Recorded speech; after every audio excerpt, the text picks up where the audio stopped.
And welcome and hello to the Game 7 in the second round of the EAL tournament playoffs.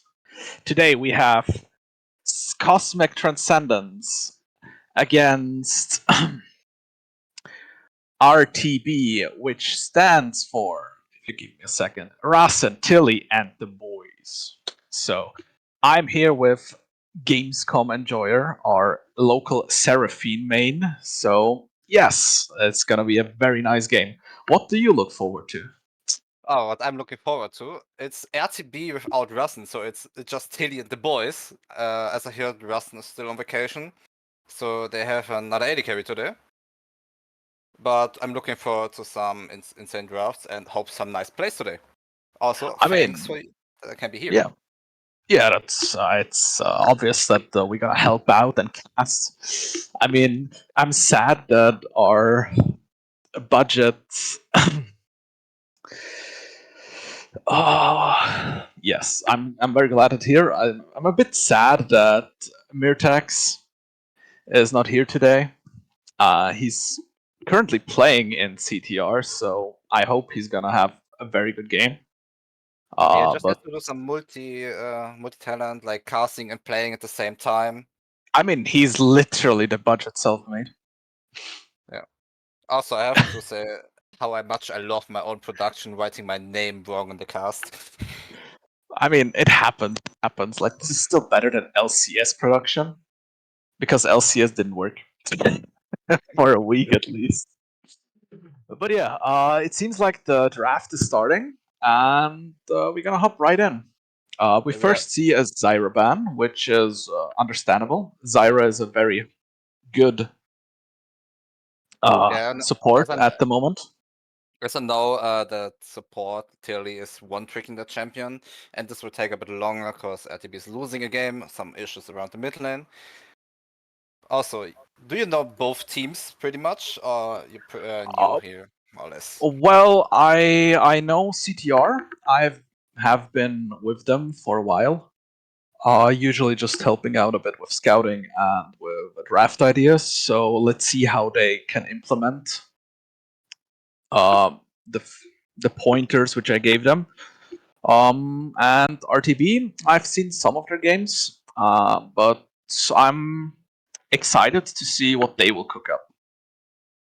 But seeing how the Lilia is banned, which the jungler there one tricks, it's gonna be a interesting game with the comfort Bix being taken out.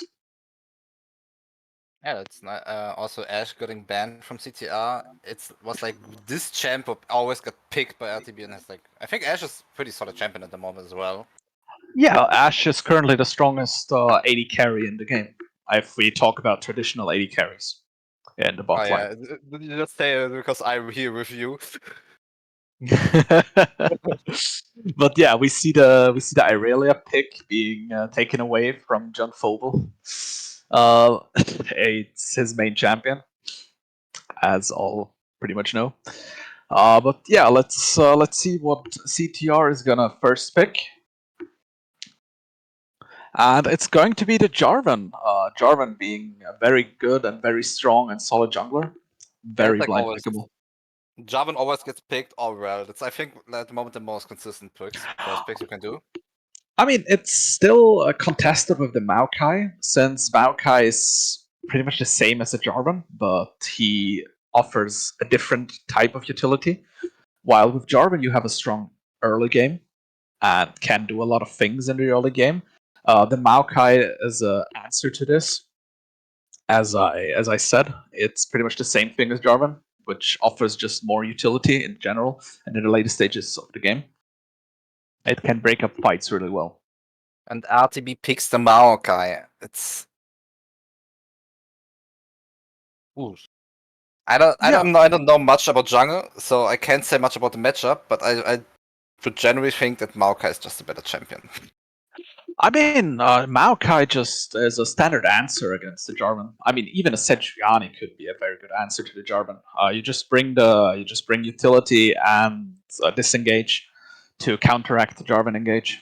And with Zaya being picked, RTV seems to be more focused on appealing comp, trying to counteract the engage ideas from CTR with the Zaya. And whoa, It's Ezreal. yeah, Kassa going Ezreal. That's interesting with the Kai'Sa being open. I'm not a fan of having Ezreal if as long you just it's like depending on it. If you just want to play safe and neutralize the lane, I think Ezreal is a really good pick. But I think against LTB with the sub on the AD carry, you should play something more aggressive and try to play for your lead. I mean, it seems like CTR is gonna play it a bit more safe with the Ezreal, but and then in the end they cannot also send the Ezreal into the mid lane, which is being used as a like a Tristana. So it's still open what they're gonna play in the bot line, but Ezreal is a very solid pick. I mean, it's passive, yes, but it seems like the plays will be there's the mostly Ornn. happening. Yeah, it's the Ornn. It was to be expected. Ornn or the Sion. And Ornn into Aatrox seems to be more Ornn favored from what I've seen. CTR needs some more heavy damage here. Preferably. Okay, that could be hilarious. Okay, but hear me out. You Okay, put I'm listening. Aatrox mid lane and counter pick with a Gwen. That actually could work, depending on the mid lane matchup. Aatrox was even played mid back when he was reworked. He was one of the strongest mid laners in the game. Like, I should know. I climbed with him. But yeah, I think Aatrox is still playable mid lane, yeah. You mean back then where he got a revive? Yeah, back when he got a revive. Yeah, that was fun. That was fun. Not the attack speed version where you had the two stances on the W. That was fun. But the Syndra and Braum being taken out, and the Rakan being banned for the Sire Rakan line, which is standard, and the Rel being banned. Now that's interesting. Or support bans. Yeah, it's like free supports got banned. Seems like Muffins is gonna be in heavy troubles trying to find a good champ for her. But I mean, there's still options open with the Ezreal. You could opt in for a Karma, which would just which would just make the poke potential even higher. And the Elise getting picked, so maybe this is even a Maokai support. Oh, I never thought about it actually. I thought like, okay, why is RTB not picking the support in the first ration? Like, why they don't pick up the Rakan with Desire? And then, oh yeah, there's a Maokai. Yeah, there's a Maokai now. I mean the mid lanes. I mean a Renata. Now that's an interesting pick. I haven't seen Renata in a while, but seems like they were gonna play around the revive ability of Renata, with Aatrox going in, being revived. Yeah, Aatrox getting his copy revive for this game at least. I mean, indeed. But also the disruption abilities with Renata's ult, which can just neutralize any good engage from Maokai or Elise. And the Azir mid lane rounding out the comp. It's certainly interesting to see. They seem CTR seem to be opting into more peel back team fight comp with a strong front to back. Yeah, this looks like a good front to back with some poke over the Asian Ezreal. And a huge addition there to the Renata. Yeah, there's the Renata to keep the enemy from engaging half-heartedly, and with the poke from Azir and Ezreal, they can just keep them at bay. And it seems like there's gonna be it's interesting. Maybe they even sent the Ornn mid lane. Yes, Coco. I just love Renekton. It's a toss-up. It's a toss-up. Like, they could even send the Ornn mid to fight against the Azir, while the Renekton keeps the Aatrox in check. This draft leaves a lot of questions open. This could be a Lost Nation draft, but probably the difference is RTB knows who plays with champion. I hope so. True. But yeah, let's see. But there's a lot of flex picks going on in RTV. It's very hard to read at the moment. But yeah, the Aatrox, the support being pushed back to the 4th pick, it's a interesting decision. Maybe they wanted it to keep the Azir or keep the mid lane pick as last, but we're gonna see if this Renata pick is gonna work out. Okay, do you think this Renekton goes top lane and or mid lane?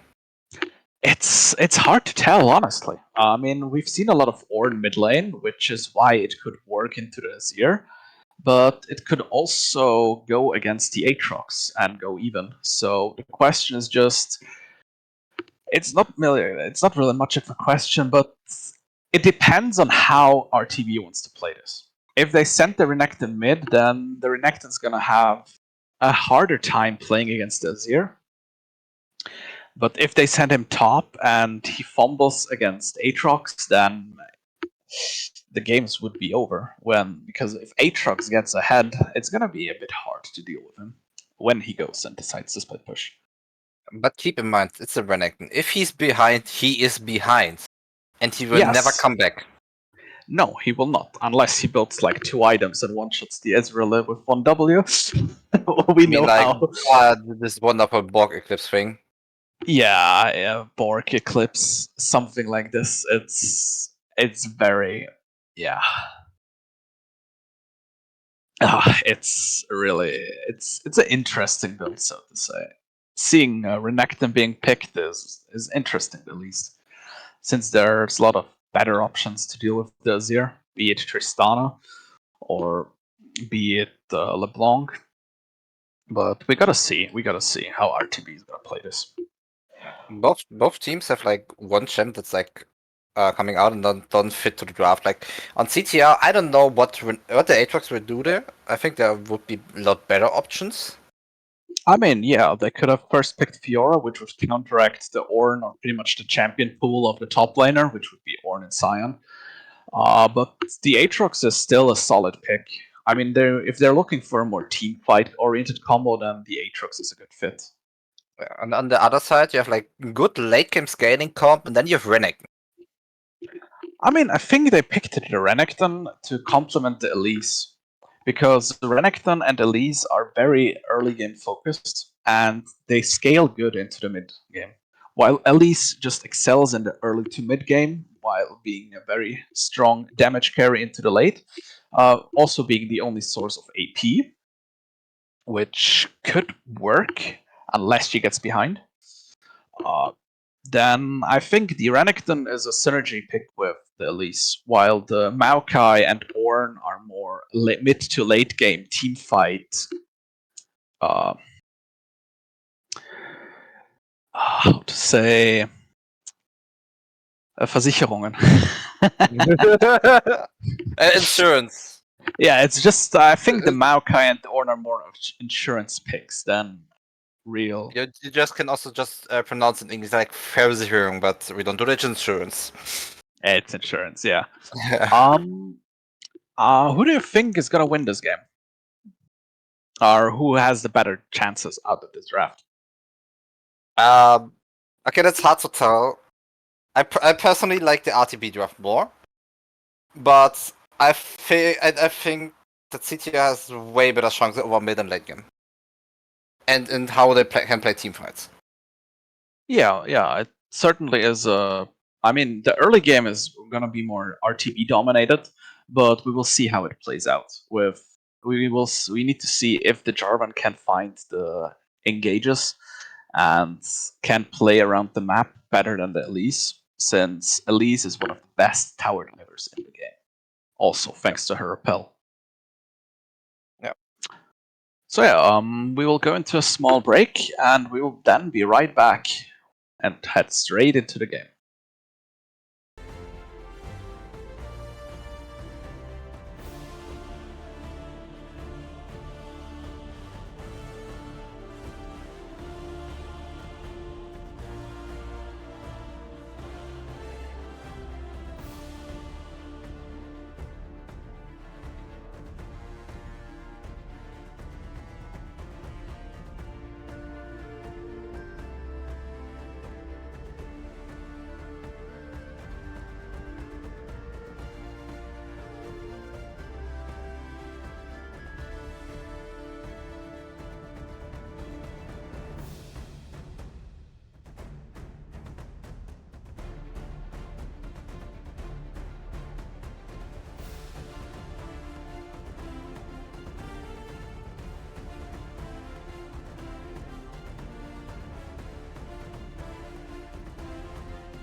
Ich mach. Ja, du machst. Welcome back, guys. We are in game. It's CTR against RTB, and we're ready to go. And it seems like Ornn is going top, and Renekton is going mid. I've actually looked forward to a Renekton support. Yeah, I'm he's quite going. honest. He ends as a leatherback. If it's middle Renekton, he ends as a leatherback. No cap. I mean, against Azir, maybe he has some chances. Maybe. I mean, we're gonna see how Myrtex adapts. I mean, now we see a 5-man invade on the bot side. Let's see if... Oh, and they will be on a ward. So this invade gets spotted. Let's see how CTR responds. Yeah, they respect that. And they seem... Yeah, the small excursion. Yeah, Azir is going for some deep vision. And let's see if they're gonna... Yeah, they're gonna leave a ward to scout where J4 is starting, and now they go back home. This was a nice school trip. Taking you guys on a school trip, then realizing, oh wait, this is the wrong town. Yeah, let's do some fun. Well, now with everybody walking into the lane, it's a bit weird seeing Maokai starting on blue side. No, not Maokai. Sorry, as Elise starting on blue.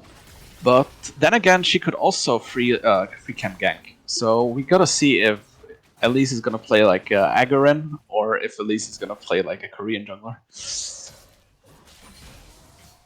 Let's hope the best for RTV, right?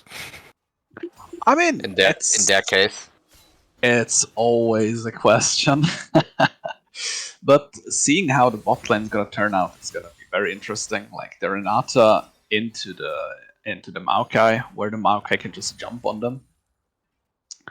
And top lane is gonna be a farming fiesta. And we see mid lane is also some small trades, some farming. And John hits the level 2 first, so let's see if Exceptional Pop is gonna use that. Oh, and he's chunking Ornn down, and Ornn needs to run. Maybe we see a solo bolo in the first few minutes? Sadly. okay. I want to have some predictions from you of each lane, and who do you think is going to die first in this game? Well, to look at that, I mean, seeing how... I mean, the lanes should go like this. Like, the Azir should be under his tower most of the time until he hits level 6. And, yeah, I mean, the first one to die is probably going to be somebody on the top lane. Since that lane seems to be the one that CTR is going to play the most. I go for the Renekton. Yeah, I mean, the Renekton dying first, that could happen, but with Elise now finishing her clear on the bot side of blue side, it's gonna be interesting to see. Maybe they're gonna go for a mid lane dive, which could work out, but the first dive seems to be on top lane, and... Oh! The flashes! The flashes being traded! And He went it's... for it, didn't die! Oh, it's the Aatrox dying! Oh, It's a my God. disaster! It's a disaster. But no, yeah, it was a risky play, and it sadly didn't work out. And as I thought, the top lane is going to see most of the action. But seeing how Aatrox is walking back to lane and looking at how the wave will be, it seems like Aatrox is not going to lose that much. Ornn is going to be forced to TP back into lane to not lose any minions to the freeze. And we're just gonna see. I mean, bot lane matchup, just farming. And yeah. Yeah, I think we can look next to the bot in like 20 minutes. Nothing will happen here. I mean, we see a perfect wave management from both laners, not pushing the lane in, keeping it in the middle. A mid lane just trading down, and traded. Yeah, Pretty hard, Renekton. Yeah, Renekton took a bad trade. He needs to stun Q and then just get out as fast as possible. He sadly didn't manage that, and that's gonna be most of the fighting. And top lane, W hits. Fist fighting. Ooh, I mean that's pretty much Ornn. Like, it's unplayable for Aatrox if he doesn't get ahead to deal and fight with that Ornn, because he's just so tanky. and especially in the early levels when Aatrox is at its weakest. And it seems like they're gonna go for a bot lane gank. Let's see if the Renata is gonna flash forward. No, it seems nothing is gonna happen. They're gonna respect the Jarvan. But going back to the question that you asked, bot lane is just gonna be a farm fest. If none of the junglers gonna focus down there, then nothing major is gonna happen unless somebody of the supports missteps. But I would say, if both AD carries get items, I would say that Xayah is a better AD carry because she has more DPS and more I mean, yeah, team-wise. Xayah has more in her kit, which helps her to kite, and she has the zone control. But you're forgetting that Ezreal has, thanks to his kit, also a lot of burst in him. So if he hits his spells, then he's gonna hurt, and even in prolonged team fights. I mean, Xayah has both AD carries have like one ability who can save themselves. The only difference is it's Xayah's ult and Ezreal's E. Like he has a flash every 10 seconds. I mean, yeah, that's one of the that's one of the reasons Ezreal is currently one of the most picked ADCs, because he just has that inbuilt failsafe of the Ezreal E, which can just use to reposition or run away. And it's the Azir shuffle, and let's see, but nothing happens out of it. And this is basically what Azir wants. He just wants to push the Renekton under his tower and hope that the tower kills him. I mean, it was a good shuffle, but the heal on the ult of Renekton is just too much to get taken out. I mean, yeah, but we can see the CS differences in the mid lane. The Renekton is already behind, slightly behind, and the Azir has just his kingdom. Like, he's undisturbed, farming his creeps. It's just the perfect position he wants to be in. Like, he's under no threat of being dived because of how low Renekton is. So, he can just free farm and scale. That's pretty much what he wants. And if we look like 50 minutes in the future, this Renekton will have no impact. And it's the Elise. Elise flashed in, but she missed her cocoon. Now, yeah, Azir is just safe. He's just being safe, and he still has his flash. Top lane, a bit of trading, and as you can see, the Ornn is taking literally no damage. Just top lane, just some fist fighting. Yo, come over here, I punch you in the face. Yo, come over here, I punch you back. This top lane. Yeah, it's just top lane things. I mean, now Maokai is out of position, so let's see if the enemy bot lane can take advantage of it. But he's gonna take the long route back. Seems like Elise has no intentions of ganking that early, which is kind of sad to see. She's such a strong early ganker. She's also 10 CS up. I mean, indeed, she is, which is interesting because even Jarvan is very, very good at farming and clearing his camps, especially thanks to his passive. Knows the ult and misses the Q. That's kind of sad actually to see there. I mean, the question is if Ornn can do anything because of how low he is, but I don't think he has enough damage even with his ult to kill Aatrox in this current scenario. I think CTR is playing for the dive on top lane now. I hope this will not end with like the last one. I mean, it's gonna work out a bit better since Jarvan now has his ult, and they both have more damage. But Elise seems to be nearby, so she could. The Ornn ult misses. But Pengu's. I wanna see what's happened top lane. The fist fight top lane and Pingu dies, and in the meantime, the cross-map plays. In the meantime, Murtex gets a solo kill onto Renekton, while the bot lane moved up, and the kill goes to Maokai, which is a bit sad to see, since the kill would have been better on Xayah, but seems like Xayah and Maokai both need to flash to kill Azir. And now Elise is just chilling in the... Oh, that's a bit unlucky, but it seems like this is gonna... Yeah, Elise takes the kill, and as we can see... And she's gonna it was a clean dive, but Azir is just gonna pick up the kill. And it's better than just going 0-0, so you go 1-1. It's a one-on-one, but here you can see why Elise is so good at even at early dives. Because with the repel, she can just reset the tower aggro. Meanwhile, we have slow push from RTB pushing into CTR. And this is interesting. Even with Xayah and Maokai walking up into the mid lane, she still has a major lead over the CTR mid laner. And now the Tango finds the engage. knockup. The Naranatos blown. Once Tango will fall down here.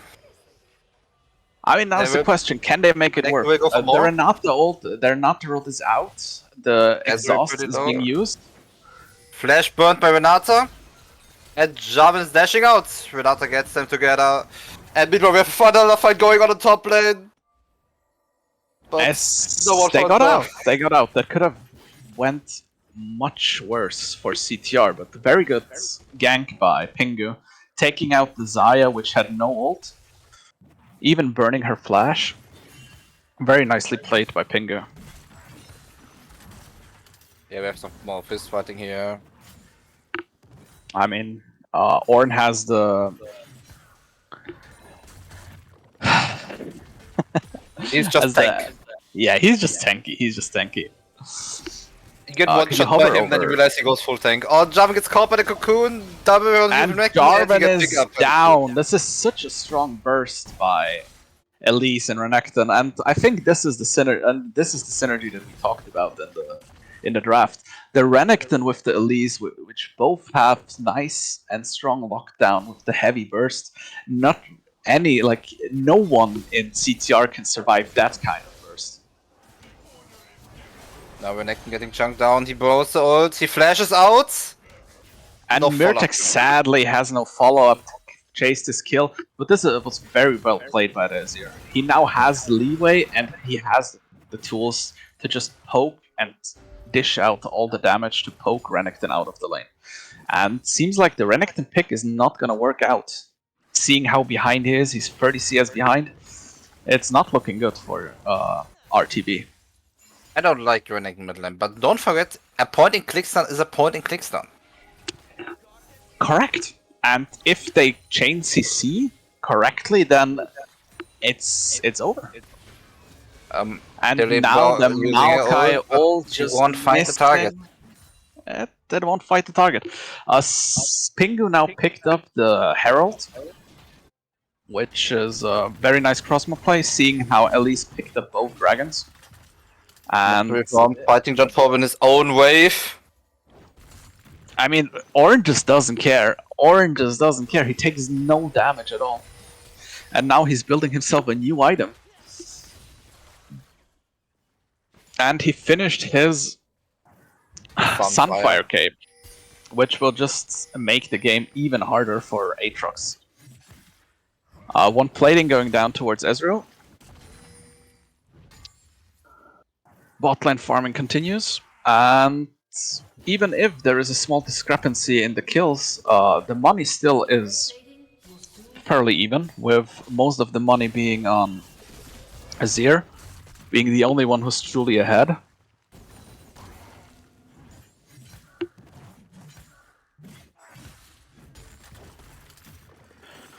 I would like to see the gold difference between Renekton and Azir. That's probably gonna be like 2k. Oh yeah, it's 1k. Yeah, it's 1k. It's just 1k, but now with the Herald, even more gold is gonna go into the Azir.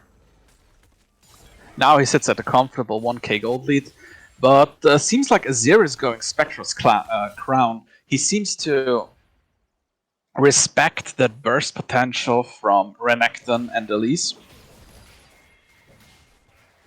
It's not the best item, seeing as it gets procced fairly easily, but Renekton it gets caught offers out. He burns a his lot of ult, protection. but he And falls. he's dead. Oh no! Why didn't he wait? I mean, it's mistakes like this which cost the game in the long run. Giving the Azir even more gold and more time to scale up, it's a very hard misplay. If he just waited for 5 seconds longer for the Elise to come up, they could have possibly taken out Jarvan, but now with things like this, it's gonna be hard. It's gonna be hard. And Yeah, just- the just Renekton a pick dead- not working out. Just a dead Coco. Yeah, it's he just spoiled the food with his cook. The top lane, the island just being an island. With Aatrox finishing Eclipse, he has now more damage and more tools to chunk down the Ornn, as we can see. Xayah is in a dangerous position here. I mean, yeah, she is. She is. She usually don't want Oh, to. the Oh, shot and goes right! oh my God, Renekton finally getting out of the shuffle. This would have been very bad for Renekton The if he got Renata's hit getting by the caught shuffle. out, Renata's blowing her ult. Exhaust burn on Xayah. Xayah ult is falling on. Jarvan ult locks down the Maokai, but the flashes are burned and Xayah will return with a W. Oh, Xayah Blade Corner feathers! finds her target. And Xayah's feathers just killing Ezreal on the spot. This was a very risky fight. With Xayah surviving, Pingu did everything perfectly, waiting for the Xayah to ult, but then he didn't press his ult on the Xayah, but on the Maokai, trying to lock him down. He got the Maokai down, but Maokai flashed, even if he was dead. Oh, he got thrown back, and yeah, it's a Renekton. It's a Renekton dying. The Renekton seems to be the weak link in this match. It's a Renekton. It's a Renekton mid lane against the Asia. We talked about it in the draft. It's If the Ornn went mid lane, it would have looked differently. But then yeah, again, that's what I Aatrox would think. have- yeah, but Aatrox would have been 3 kills up after the tower dives. So yeah, maybe it was a good idea. That's an option. It's But it would be better for yeah. Renekton. Yeah, it would. It would. Let's see. The dragon is coming up, and CTR is waiting in the tribush. Meanwhile, Elise is walking up. Oh no! It's Azir coming down. It's gonna be a 4-on-3 or 4-on-4. Seeing how this works out. Honestly, reporting The crown is being forward cracked. SCP It's as 5v5. well. The Forge God is called. The don't fight a single target. Renekton is going to chunk on Jarvan. The double knock up on Renata and Asia. They flash them both out.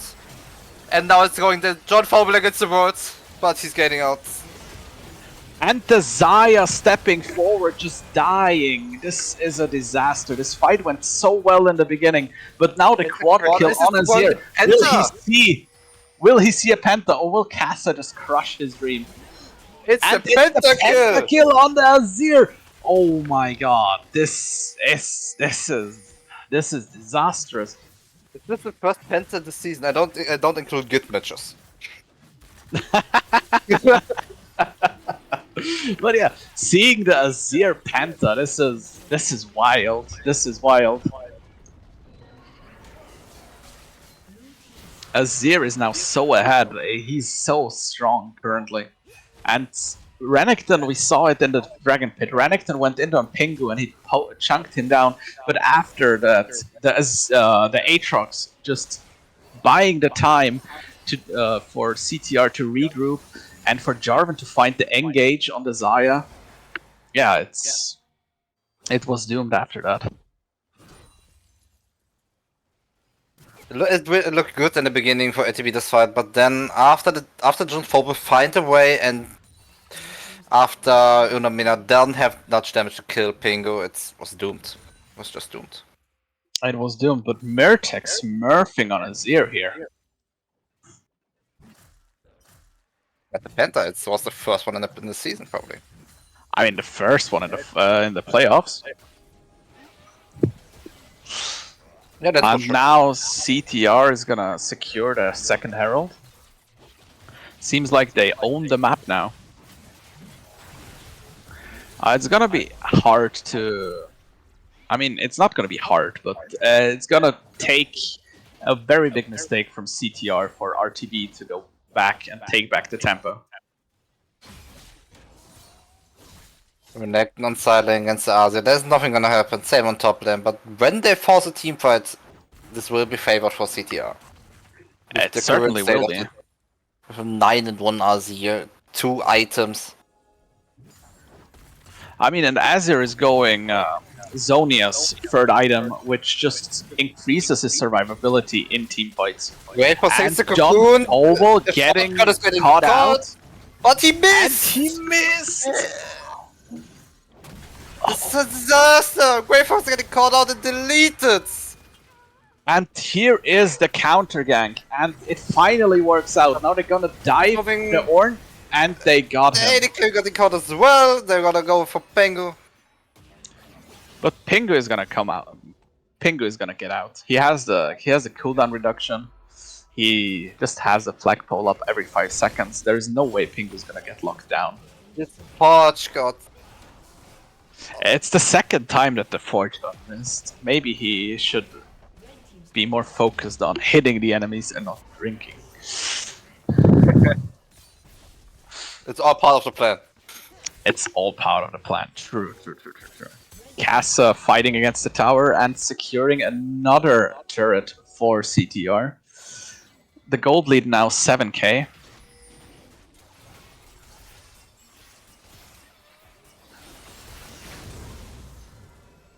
Grey Fox don't wanna share the jungle CTR. And they secure the red buff. By the way, what do you think about this Ascent River as rebuild?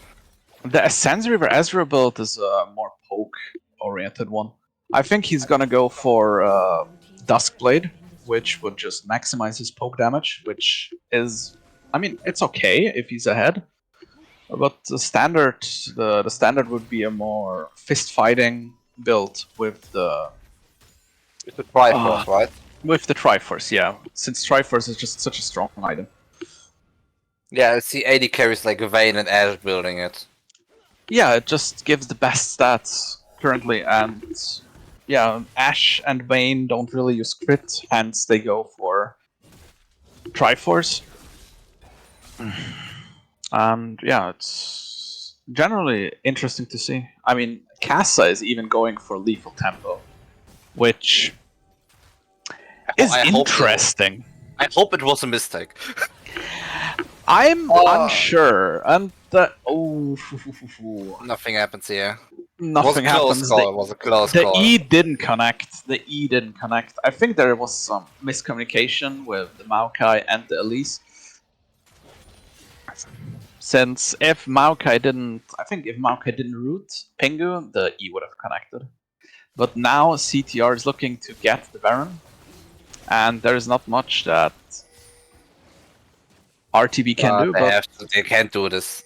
Not now. No, they could force it. They are in a stronger position, and RTB's members are too spread out. With Renekton being on the top lane and Ornn defending against the Aatrox. But then again, Aatrox and Ornn have TP, so they're very close by. But it's gonna be flip this dash. I don't think so. You have to lead. You should play it slowly down. Yeah, they're gonna. Yeah, they will secure the dragon, and RTB has no answer to it.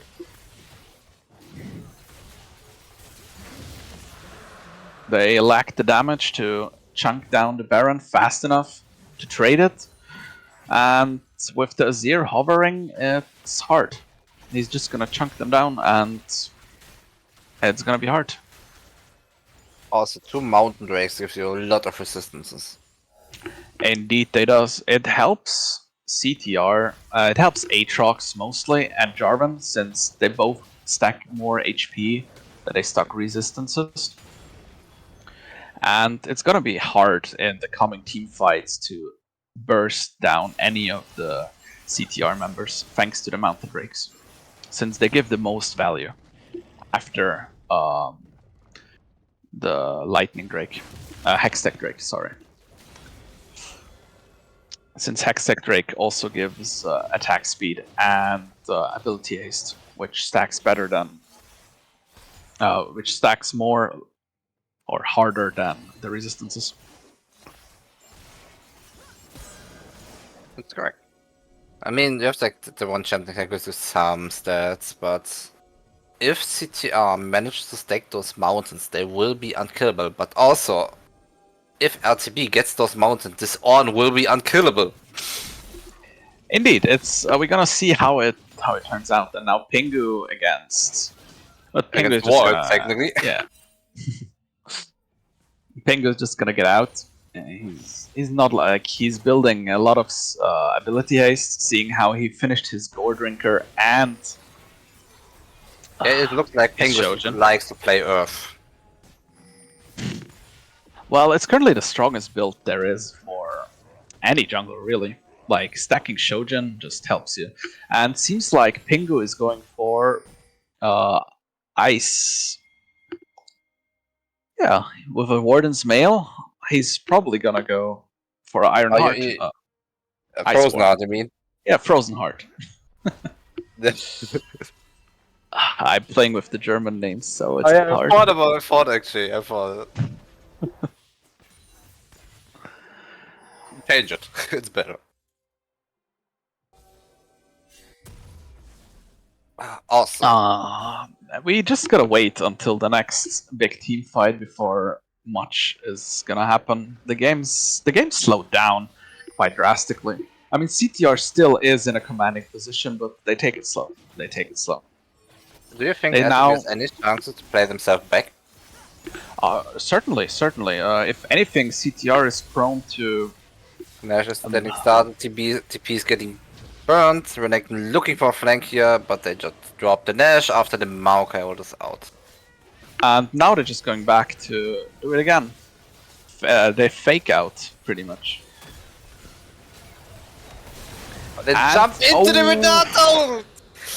Oh, this was... my god! Oh. This if this was my solo queue game, I would have would just them FF. with traders. Like, what was that? Why did Xayah even commit into this? I mean, this must have been some. They were taken out by John Forber. Renekton looking for the engage, but don't have enough damage to take down Pengu. Getting dragged down and taken out by John Forber. And this seems to be game one. CTR just showing that they're the better team for the comp. I mean, it was a bit rough around, like, the early game was a bit rough, but after the dragon fight, the perfectly executed dragon fight at that, seems like CTR is gonna try to finish up this game. Honest, trying the best. On don't have the Forge Gods. On's getting hit by the grab and rappel. They're going for the dive. They're taking out the On. He's at the turtle for this is game 1 for CTR. The Azir just showing maximum value in this one. Seems like Azir is a pick to be reckoned with. We gotta see how RTB is gonna adapt to this Azir, since Azir has been a sleeper pick that many have been sleeping on. It's very strong, and Myrtek just showed in this game how powerful the Azir is. Even in the MMM game, we could see how strong the Azir can be, even when played behind. Now we see what Azir can do when he plays from the front. I learned one important thing out of this game, and that is that I'm never gonna play Renekton into Azir. Now that's something you should learn. I mean, generally, Renekton is a very, very risky pick. So if it's not a counter pick, then you should probably not pick it. I mean, if they picked Tristana, this game could have been a bit different, since Tristana is a very hard counter into the Azir. So yeah. We have to stay tuned for game 2. Indeed we do. We're gonna take a small break, grab a drink, and stay tuned, because game 2 is gonna be even a bigger banger.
to hold our heads up high and beat the drum to what we love.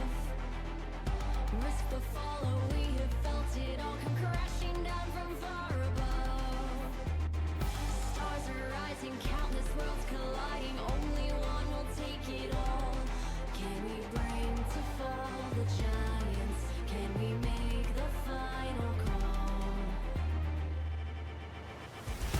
We are the ones to ignite the darkened skies, the champions of a world that we defy. A solar ray of the few who rise up high, and we all fight at the last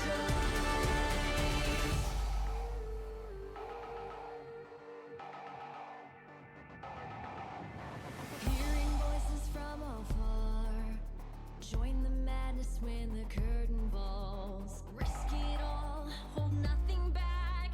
Seize the day, we must attack. Stars are rising, countless worlds colliding, only one will take it all. Can we bring to fall the giants? Can we make the final call? We are the ones to ignite the darkened skies, the champions of a world that we defy. A solar ray of the few who rise up high, and we all fight at the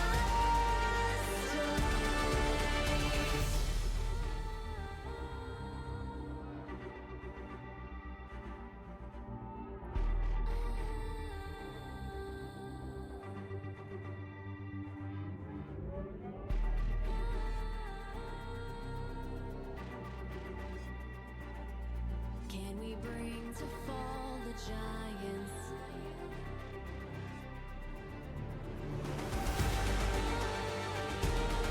Can we bring to fall the giants?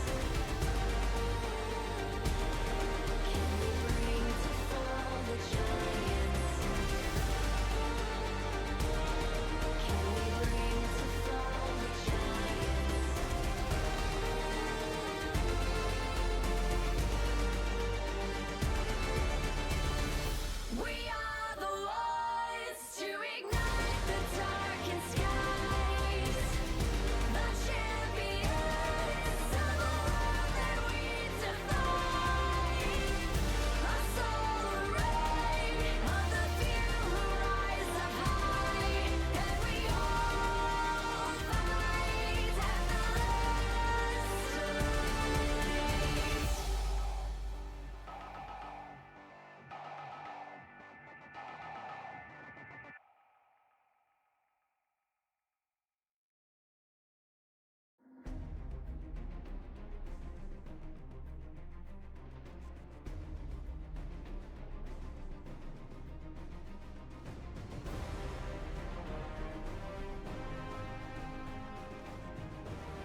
And welcome back.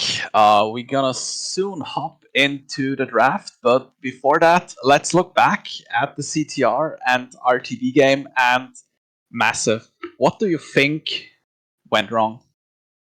I think it's Reddington. Everything it's okay. I like Reddington as a champion with a point and click, and it's a good top laner, but not into Arzi. I mean, yeah, I agree as well. The Renekton falling back and giving the Azir the needed breathing room to scale up was just it didn't work out. It was a very risky pick, and sometimes the gamble works, and sometimes the gamble doesn't work. But let's take a step back and just look back and think of how CTR played that one team fight at Dragon Pit. Like Yeah, in this the was beginning, they insane. got chunked down. He got chunked down, but then the re-engage with the Aatrox buying the time for them to group up and catching out the Xayah. It was just nicely and well executed. And after that, CTR just brought the game home. They just played slowly and analytically. It's a massive improvement from seeing some of their earlier games where when they get a lead, they just sometimes just get overconfident and then just throw it back, just like we've seen in the games yesterday and the day before, I where just one hope- small mistake can just cost such a big lead. I just have to say something for both teams. I hope CTR you keep it up and try your best for the next game. Also, RTB, stay together. You have still a chance to get to the next round. Indeed. RTB still has a chance, or still has chances to build it up. They've played very solidly. They just gotta make sure that when they gamble, that the gamble turns out good. You wanna flip a coin? I mean, do we want to flip a coin? I mean, I mean, it's Then gonna be a coin flip anyways. let's flip a coin. Okay, we say CTR is head and RTB is tail. I mean, sure. Let's see what the coin decides. Okay, the coin side we have to cast 2 more games. Oh damn! Like that would be a banger, no? Casting Yeah, two more would be games. insane night. Certainly. I mean, we've in this series yesterday and on Friday we've seen that game 2 usually seemed to be more of a winning, or game 2s seem to be more stomps heavy. So I truly hope that RTB is gonna come back and just give us one of their best performances yet. For the drafts, what do you think will now change after game 1? I hope the draft will change.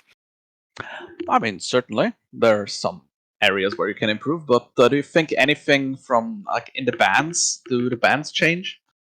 I'm not sure actually. Maybe take out Jarvan or pick it for yourself because I think Jarvan is always a good contested pick. Mm-hmm. I mean, you can deal with Asia as long as you have the right matchup. I mean, yeah, that's true. But do you think they're gonna pick a counter to the Azir, or do you think they're gonna take out the Azir? Because in game 1, Azir was truly a menace to deal with. When they wanna pick out Asia, they need an Asia player. I mean, no. I mean, they're gonna ban, like, if they're gonna ban the Azir or not. Because certainly, if you can't deal with the Azir, and if you don't want to deal with it, then I would just ban it.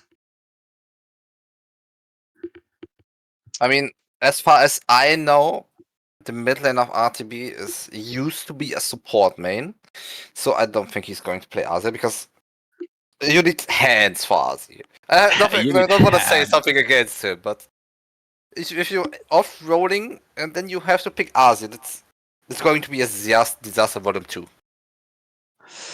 Yeah, we just gotta see how this goes out. Seems like the draft's gonna start soon. I'm just gotta get some confirmation.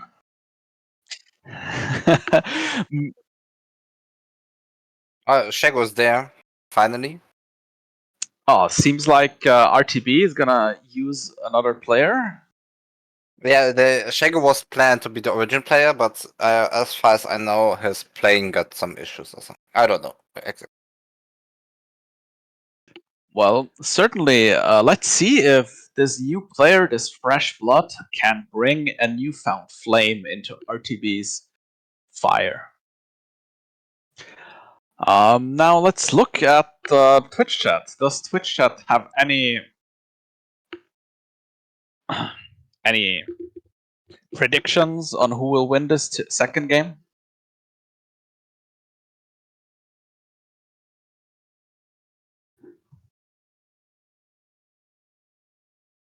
Nothing. Nothing. Twitch chat is sleeping. We will leave the coin flip.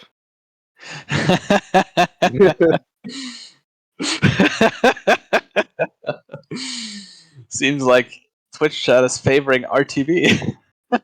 Oh yeah, I know this Gecko guy. I've heard he was a good player for Lost Nation 2 seasons in Prime League, but then he went on his own.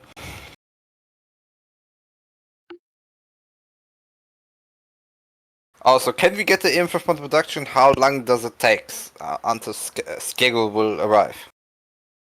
I mean, if it's gonna take a few more minutes. Oh, the draft started. Let's quickly hop in and let's see how it's gonna turn out. And RTB are probably gonna ban Kaisa.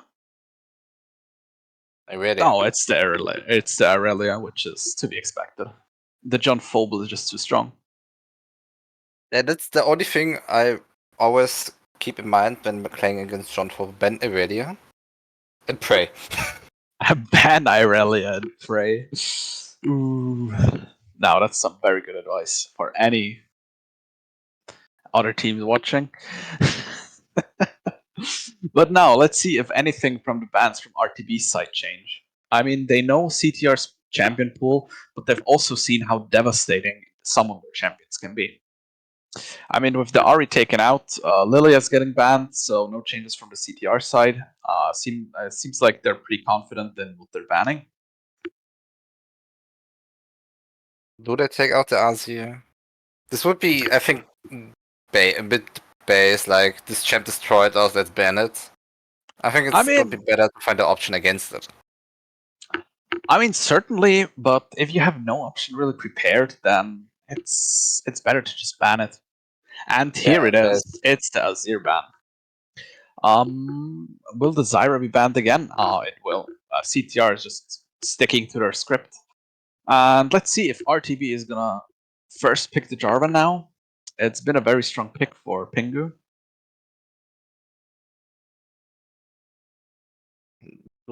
I hope they pick the Jarvan or Arel. They have to do a good power pick on the first pick here. I mean, seeing how the Elise didn't use her early game as efficiently as she could, it's gonna be the Maokai again. Could be possibly the jungle now. It's still a flex pick. It's the Sejuani. It's the Sejuani. Is it gonna be a Sejuani jungle? Sejuani Rakan? This seems like this is gonna be a very, very strong engage comp. What do you think should RTB pick? I think they should go for the Renata in this case.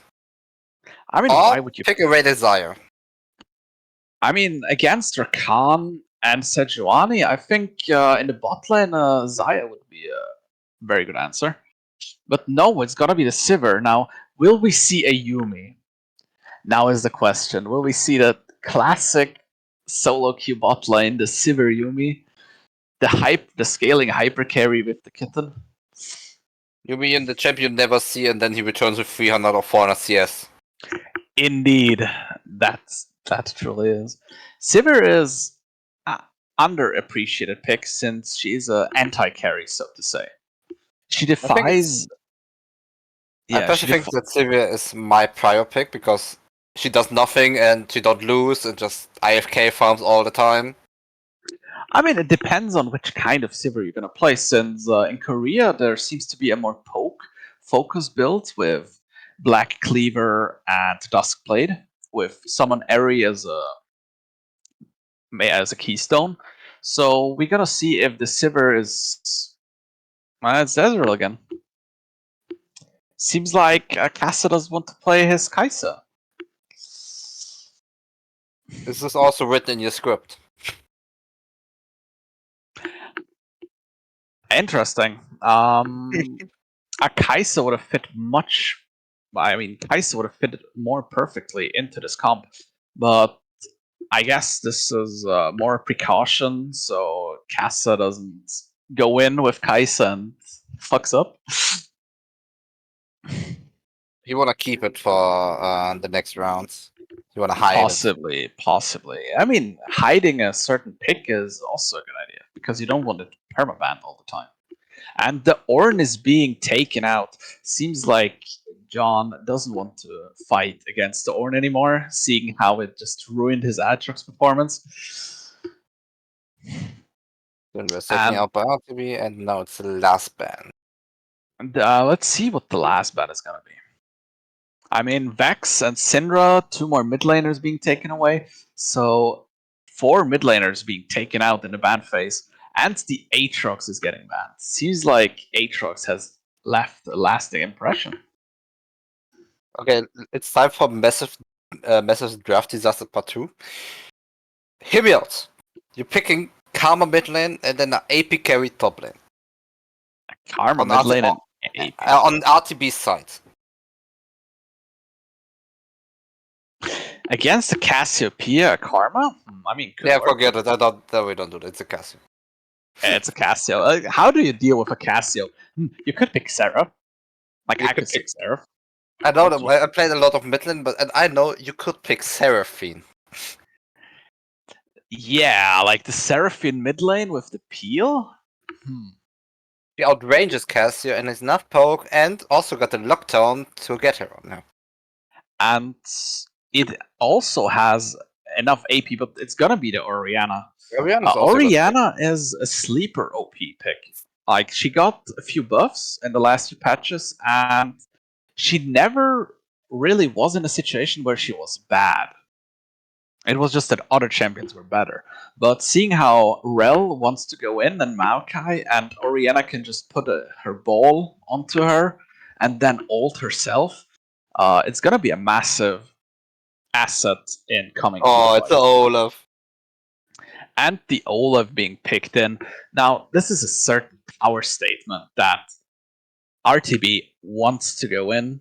RTB wants to win. Olaf has 2 ways of playing. First is like he goes 5-0 and kills the enemy laner, or he goes 0-5 and kills the enemy laner. And we see a Riven pick by CTR. Are they gonna do this? And no, it's gonna be the Fiora. It's gonna be the Fiora. For a second there, I was shocked. For a second I thought like I have to call Diamond that his champion got picked on stream. Indeed, or Bunny Fufu. But yeah, this is gonna be an interesting one. Who do you think is gonna take the draft away?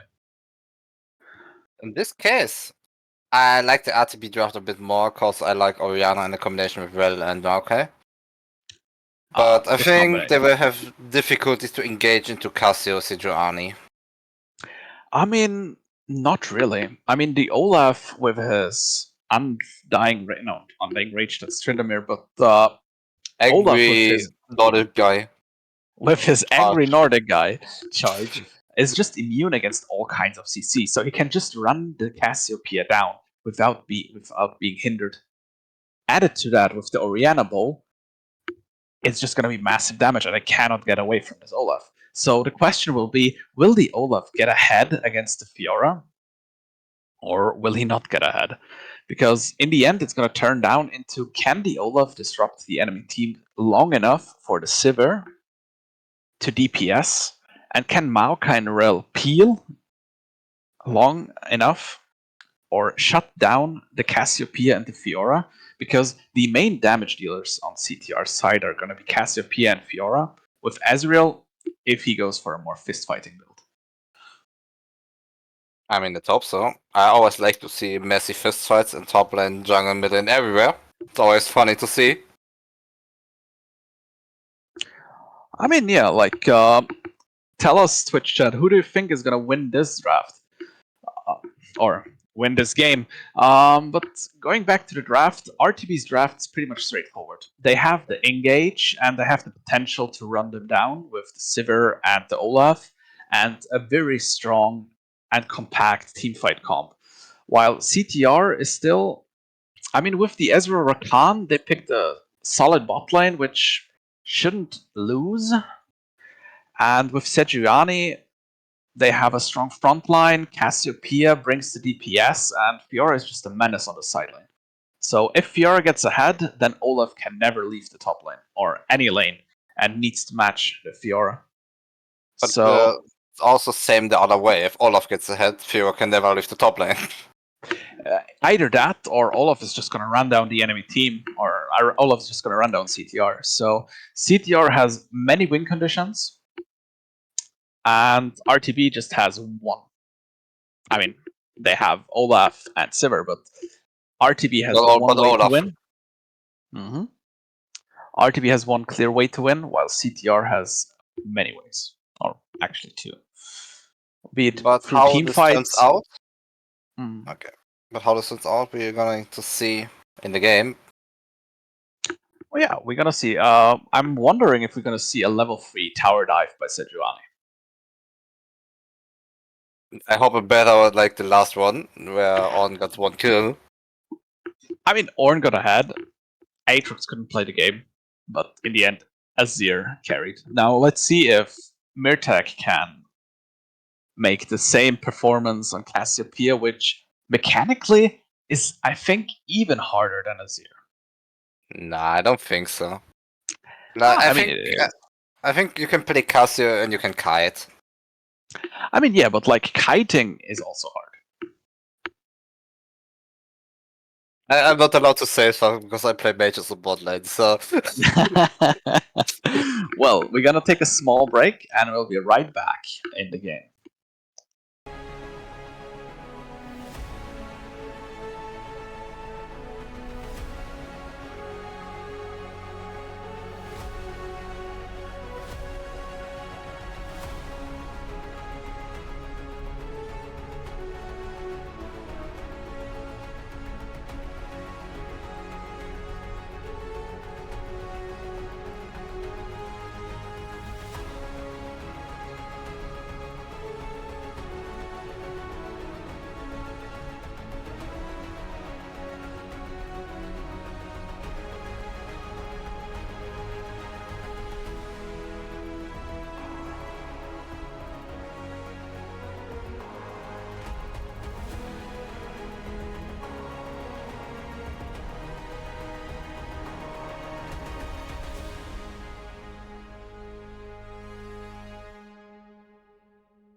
Do we fight to hold our heads up high and beat the drums through what we love?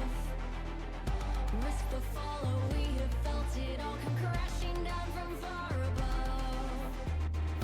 Stars are rising, countless worlds colliding, only one will take it all. Can we bring to fall the giants? Can we make the final call? We are the ones to ignite the darkened skies, the champions of a world that we defy. A sovereign reign of the future.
to fall the giants?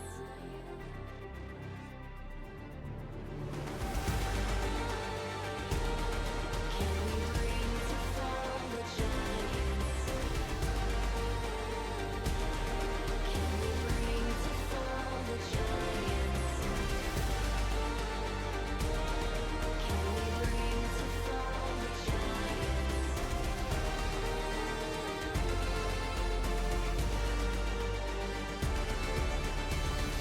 We are the light. Welcome back to the EL CTR against RTB. We're round 2. CTR gets the first win, and let's see what brings the next game. Indeed, indeed. Let's see how RTB is gonna adapt and what they're gonna use to win this game back. Like, we can still see the reverse sweep. We see they don't go for the 5-man invade like in game 1. Just a Being, normal 5-man defense are getting hold here. I mean, they could go for a deep ward, just trying to scout out where the enemy's starting. Now, have to do a- Castio is defending. Yeah. I think there's not much gonna happen in the first minute in the mid lane. Maybe same on top lane. It's like all lanes a bit defense, bit scaling. But we have to do our guess again. Who is going to die first in this game? I think the first one to die is gonna be Orianna. I have a slight guess that Orianna's gonna die first. Okay, Even if the top lane is a kill lane with the ignite on the Fiora, I don't think top lane's gonna end in as a strong Fiesta as it was last.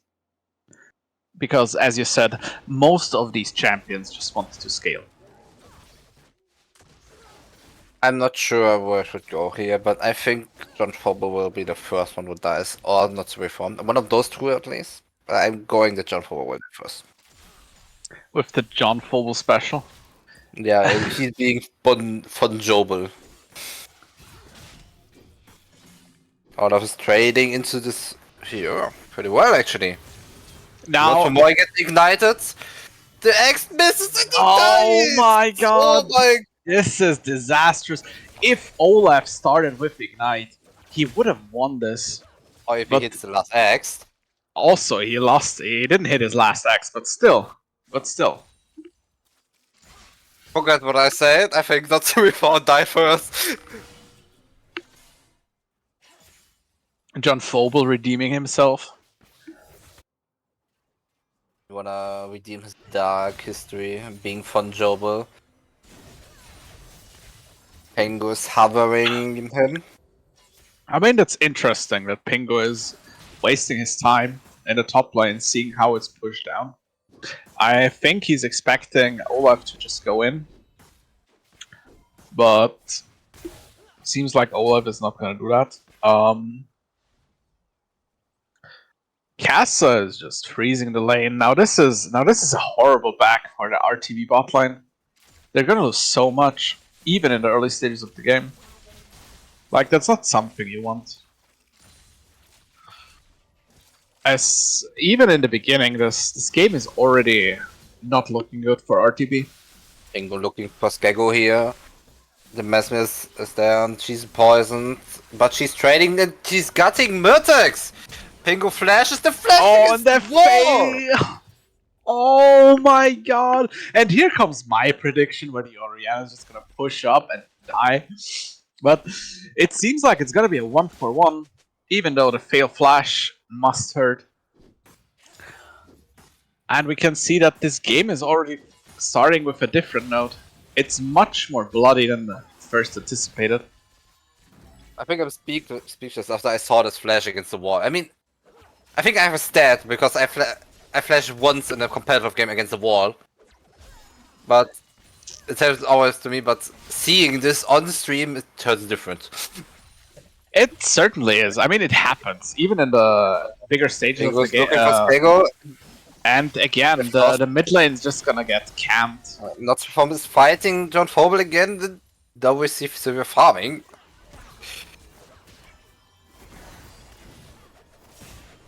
Yeah, No, this is they're just trading down in the bot lane. A Pingu is still mid, looking for another fight, but seems Wait- like he picked up wait, more than he can get- chew. Penguin will fall down. Cassius trading deep. She will go for the dive, but she will fall down. And I don't think that this was so greedy from Murtag, and I don't think he's getting that much out of it as well. I mean, both. Penguin getting exhausted. The cleanse is taken out. Nothing much will happen here. I mean, bot lane is being too bloody. I mean, looking at they all pick scaling, but they're fighting like they're a team. This I cannot put it in words what I'm seeing here. This looks like a fiesta. Like both teams are not giving an inch. His flash will be burned. Wafer's looking for the gank here. Nice. This is He's a very just bad picking up. position. I mean, we saw Kassa just demonstrating the strengths of Ezreal. If he can just poke down with his massive range and then just reposition himself with the E, it's very hard to play against it. Oh, I always thought like I'm a boring bot laner, but I see people looking in as well. But Skego is trading here with Mertix.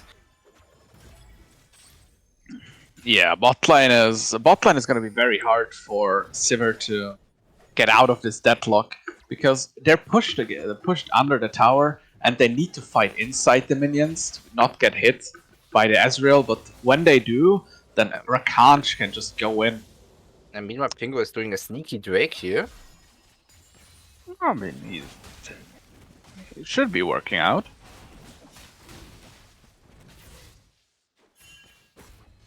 Top lane stabilized, and seems like Olaf is trying to get back. John Fobel with a very nice early lead, even if CS advantage, and Pingu even gets the dragon. Like, these early dragons are very important. Most people dismiss them, but the extra stats that they give you are just helpful in the long run. That's true. And one Drake taken out is just 3 model to the soul. That is the case, and it seems like CTR is going to look for another strong team fight once the second or third dragon hits, and they're in a very good position to just control the game. But looking at the gold differentials, it seems like the only big differences are in the top and in the mid lane, and bot lane is pretty even.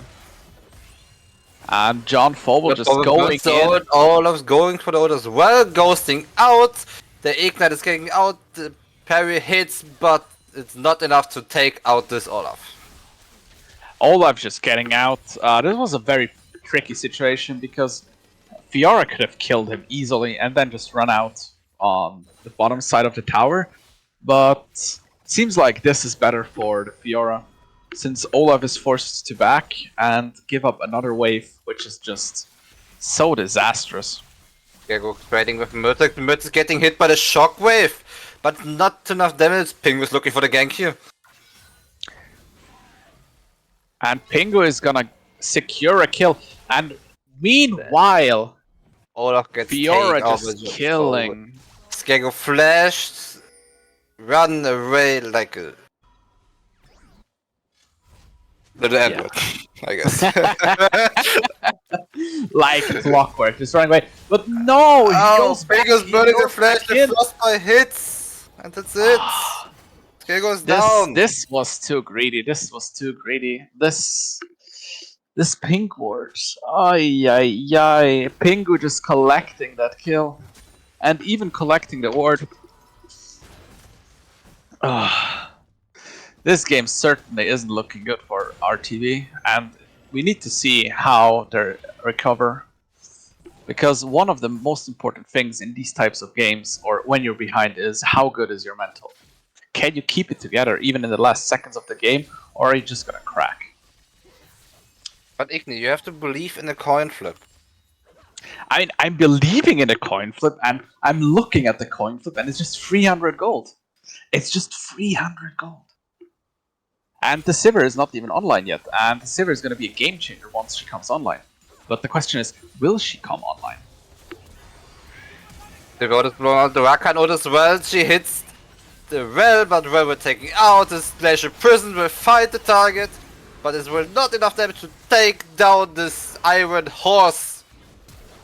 Now they're trading back as the flash is out, they're going for the Rakan, Zartros has to W out, but I think there will be no kill. And will the boomerang hit Kassa? Now Kassa is not being hit by the boomerang. Oh, this was a very tricky situation. Like, this gank could have turned into a triple kill for Sivir if it played out differently. Burning all their summoners and all their spells onto the realm, and they're going back in.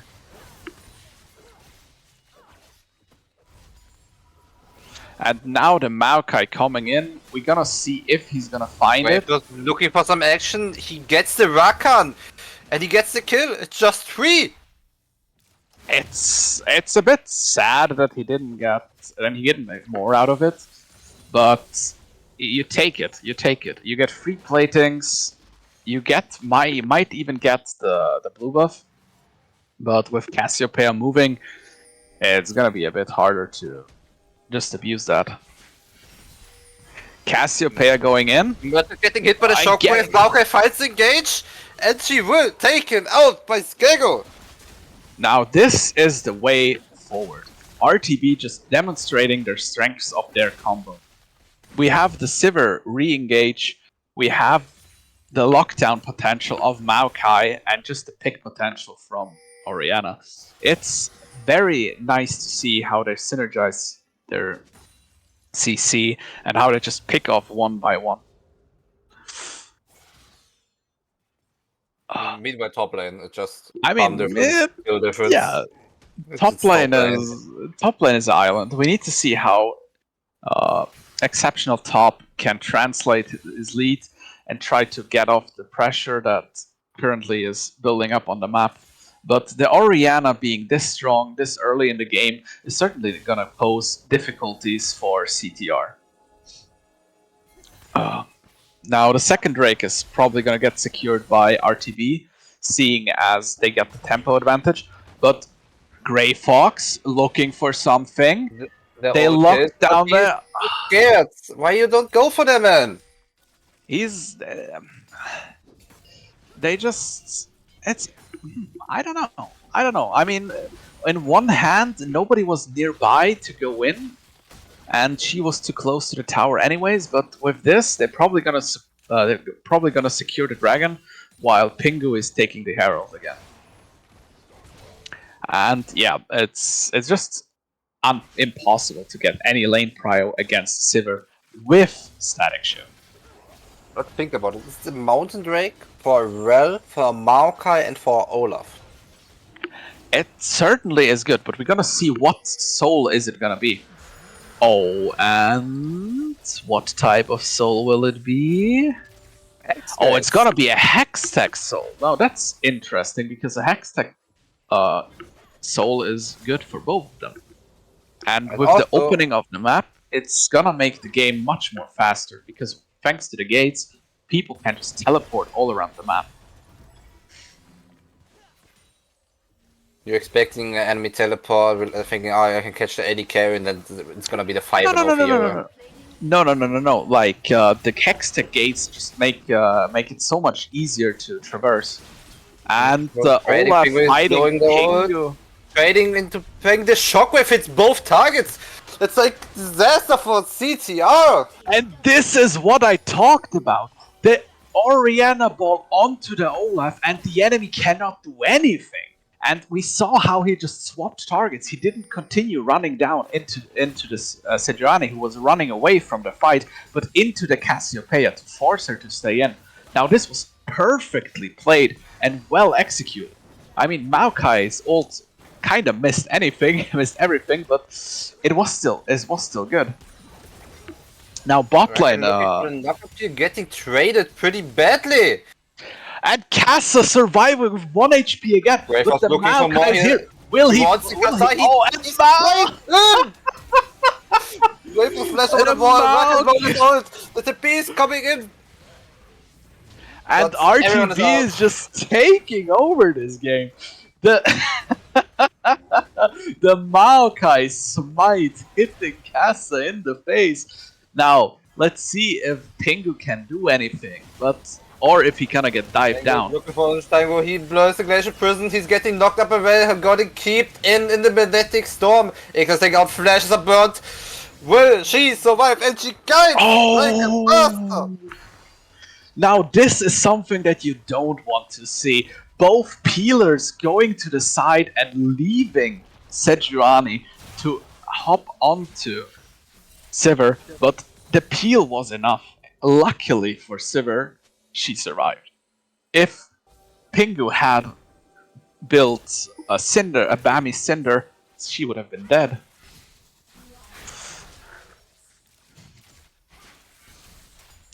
So we also see how the item choices synergize into the fights. Seeing how he opted into an early Radiant Virtue to help the teamfight potential, rather than into an offensive Bami Cinder, which would help him clear and would make him more stronger in fights. Seems like he's going for a more support-oriented jungle build.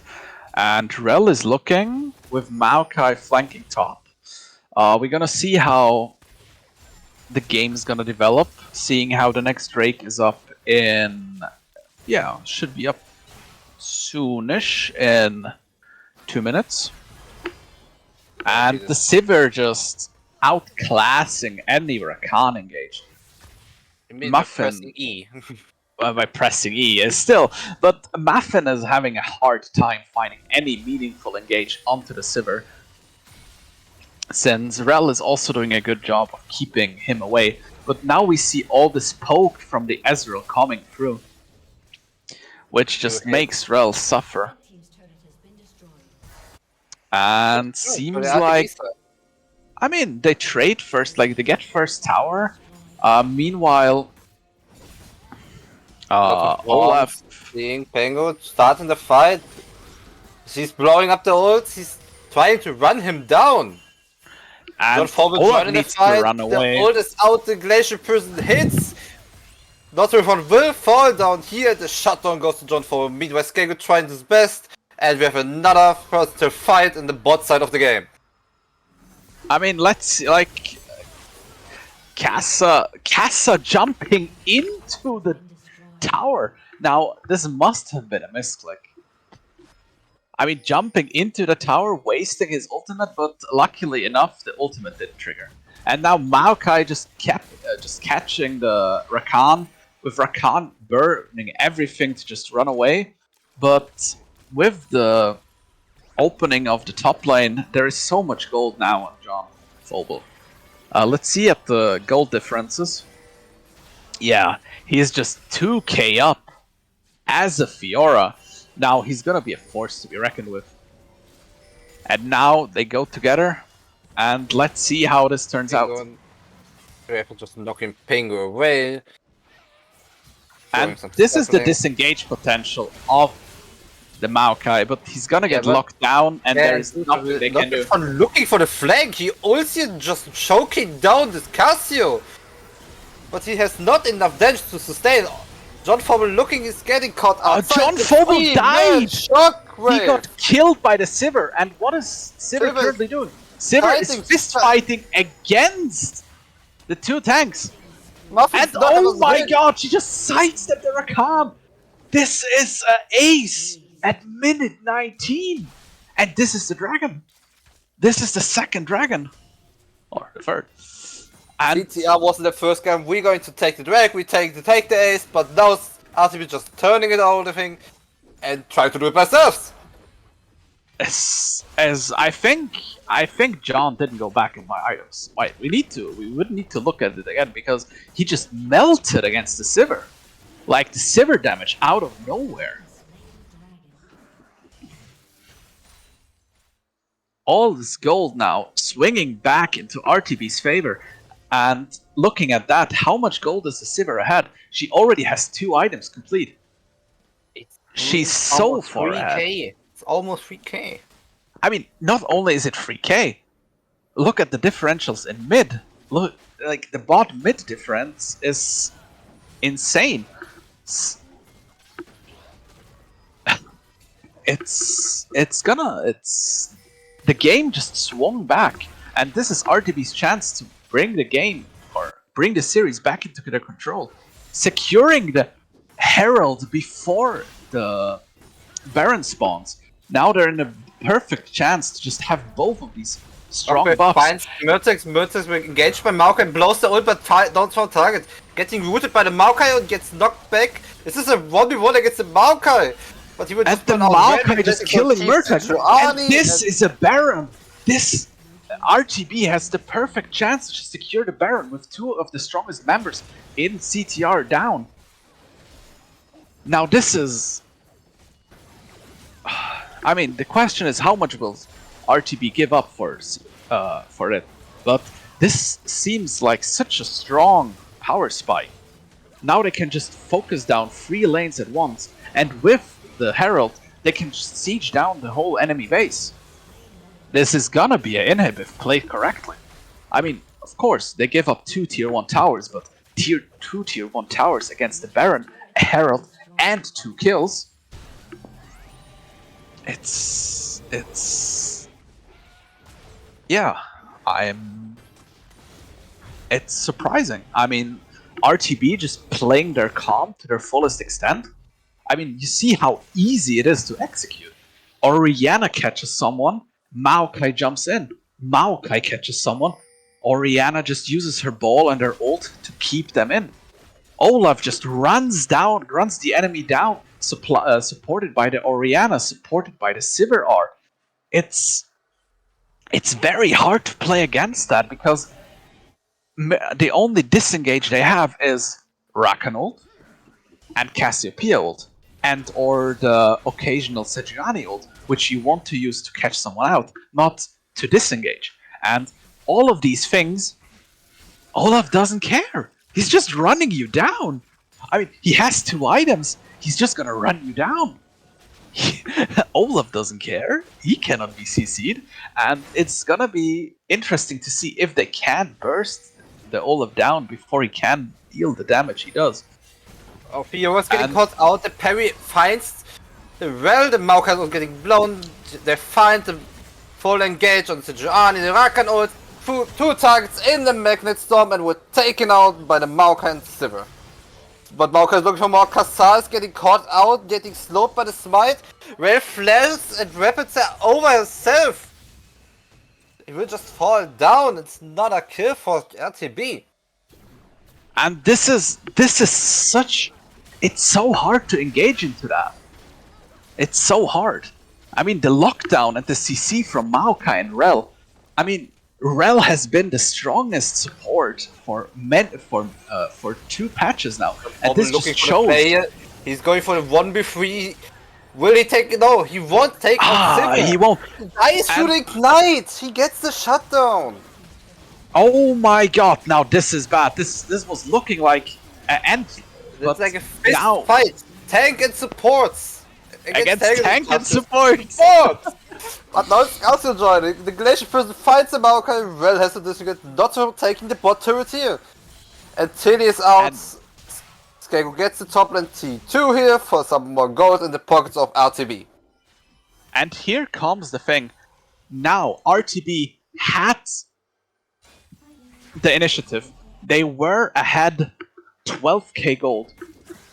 But now, with these 2 deaths, there is more than 1.5k that went onto CTR's side. And now we see the gold difference, 10k. But where did that gold go to? It went to Cassiopeia and it went to John Phobel. There's the 2 carries that you don't want gold on. Or in RTB's perspective. So, seeing that, I mean, they're still behind. But the extra money and the extra gold is just gonna help them to stay in the game. I mean, CTR's base is open, and with the third dragon now secured for RTB, we're probably gonna see a very slow game, waiting until the more objectives are up before a bigger team fight comes. But in these big team fights, we haven't had them yet. The only thing that we had were these small skirmishes where RTB just demolished CTR. Don't So forget, in RTB side, you have a Sivir. Sivir scales until the end of the game and through next games. The longer the game plays, the better for Sivir. I mean, Sivir's already behind in farm. Like, if this Sivir was good, she would have 300 farm already, and the game would have been over. She only has 200 farm, but the game is still kinda over. But let's see now. With as the Hextech gates, John looked for a flank, but the Olaf TP just cutting this short. Seems like they're gonna try to siege it down, and we're gonna see who's gonna pull the trigger first. If The CTR is gonna, hit. yeah, John if Fowler looking CTR for the is gonna flank pull the here, trigger. getting zoned by the Orianna. And yeah, the base is open, and now the only way to push any lead for RTB is to siege down the top tower. And CTR doesn't have much to respond to that. They need to send somebody bot lane. They need someone to push away the mid lane, and the whole jungle has been let go. And it seems to be that the next Baron fight is gonna be deciding if CTR is gonna stay in this game or if RTB is gonna stay in the series. And currently, as it stands, RTB has the better cards. Seems like they found the comp that helps them just push down and win. But the game is not over yet. Many things can happen. Like one bad team fight with Sivir being caught out like this. They were getting caught out by Johnny. It's not like if, yeah. I mean, but it's things like that that often mean the difference between a won game and a lost. Like this aggressive play from Sivir is just unneeded. Like if Sivir dies, then RTB cannot win, and that's pretty much the thing that they need to understand. As the vision now on the Nash, they know they're on. John Fowler is getting caught out here, but he's going for full engage. This Megastorm burns, the Cassio finds 3 targets, but Olaf just runs him down. He don't care if it's John Fowler, he just kills him. And now he wants a Cassio. He finds a target, he finds a kill, 2 targets out of CTR. I mean, it still was a very sticky situation, seeing how John just hit his parry into the Sivir, and Sivir just barely surviving. Like this was very hard. Like this could have went wrong very easily. Remember, we are fighting Tilly against Pingu in the jungle. It's like a tank against a tank, and meanwhile the Baron were taking from And RTB. if we look at the base, the minions just demolishing CTR's base. Nothing Now- seems to be in favor. Comes and now- Ezreal, but enough. And oh no, both minions took down all of the Nexus towers. Now we see here a reason why Ezreal is not that good of a pick. He has no wave clear. That's I mean, why I we- don't pick Ezreal. That's why you don't pick Ezreal. Like, yeah. I mean, if he picked Kai'Sa, ooh, the game could have Probably been looking different. for the engage, getting knocked away. He wants more. Rakan blows the ult, and Markos finds 3 targets. A shockwave hits John and deletes the Rakan. John Fowler wants Gengo down. He wants him down now. He goes, he parries, he missed, and he gets taken out by the Silver. Silver wants for more. Cassio gets a triple, but the this Olaf is Cassio still triple on the run. And it's only Pingu and Kassa up right now. Now the question is, can they deal with the Olaf or not? Because Olaf could just run straight into the Nexus and finish the game.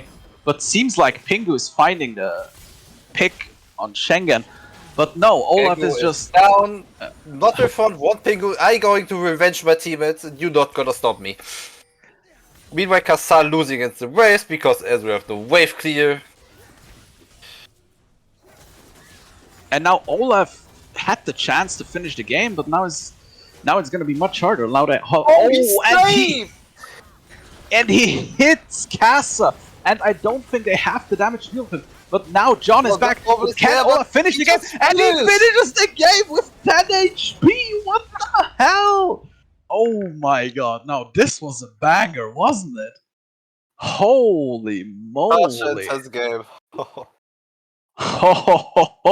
And it just shows that RTB is still in this. RTB still has the tools, and they shown that they have the mental to win this. Now, I need to calm down. Like this game, we're gonna do a small break, and after that we're gonna talk about we the go to the game break. we're seeing. Before we go to the break, Yes, the coin.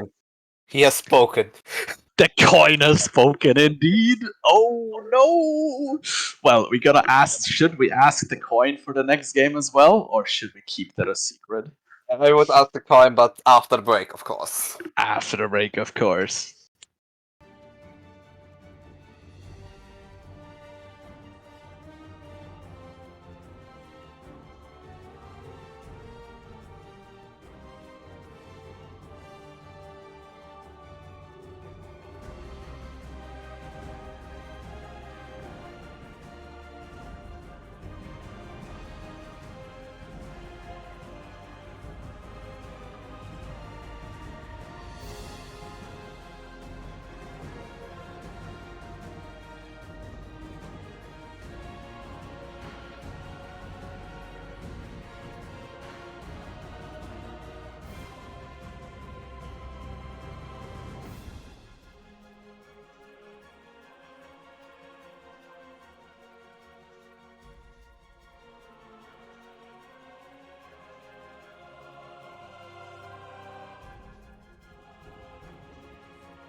And welcome back! Now, after this breather, insane game. Insane game by RTB, just showing that if you stick to a simple combo and a simple concept, you just win games. What do you think, Massive? The coin has spoken. Oh, that's all I have to say. The coin has The spoken. coin has spoken. But yeah, as we've seen, if you just pick these synergies between the champions, it just works. It just works.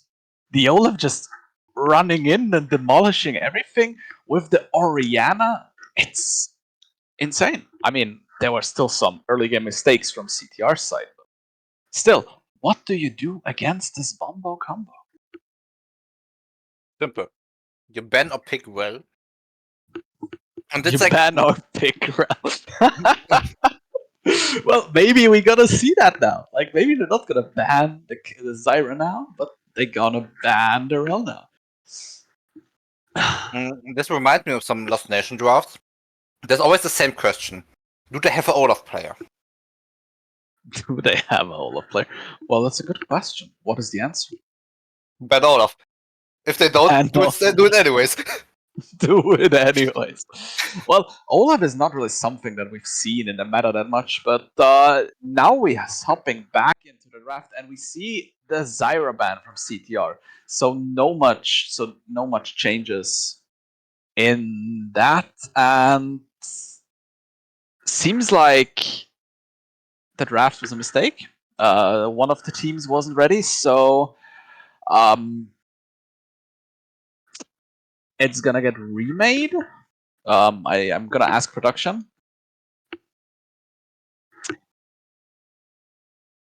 Yes, the draft's gonna be remade, and while we wait for the draft to be made, let's ask our Twitch chat what they think the new draft is gonna look like. If we're gonna see anything new, and who do they think has the better chances now for the coin toss? Do you think we should do the coin toss now or after the draft?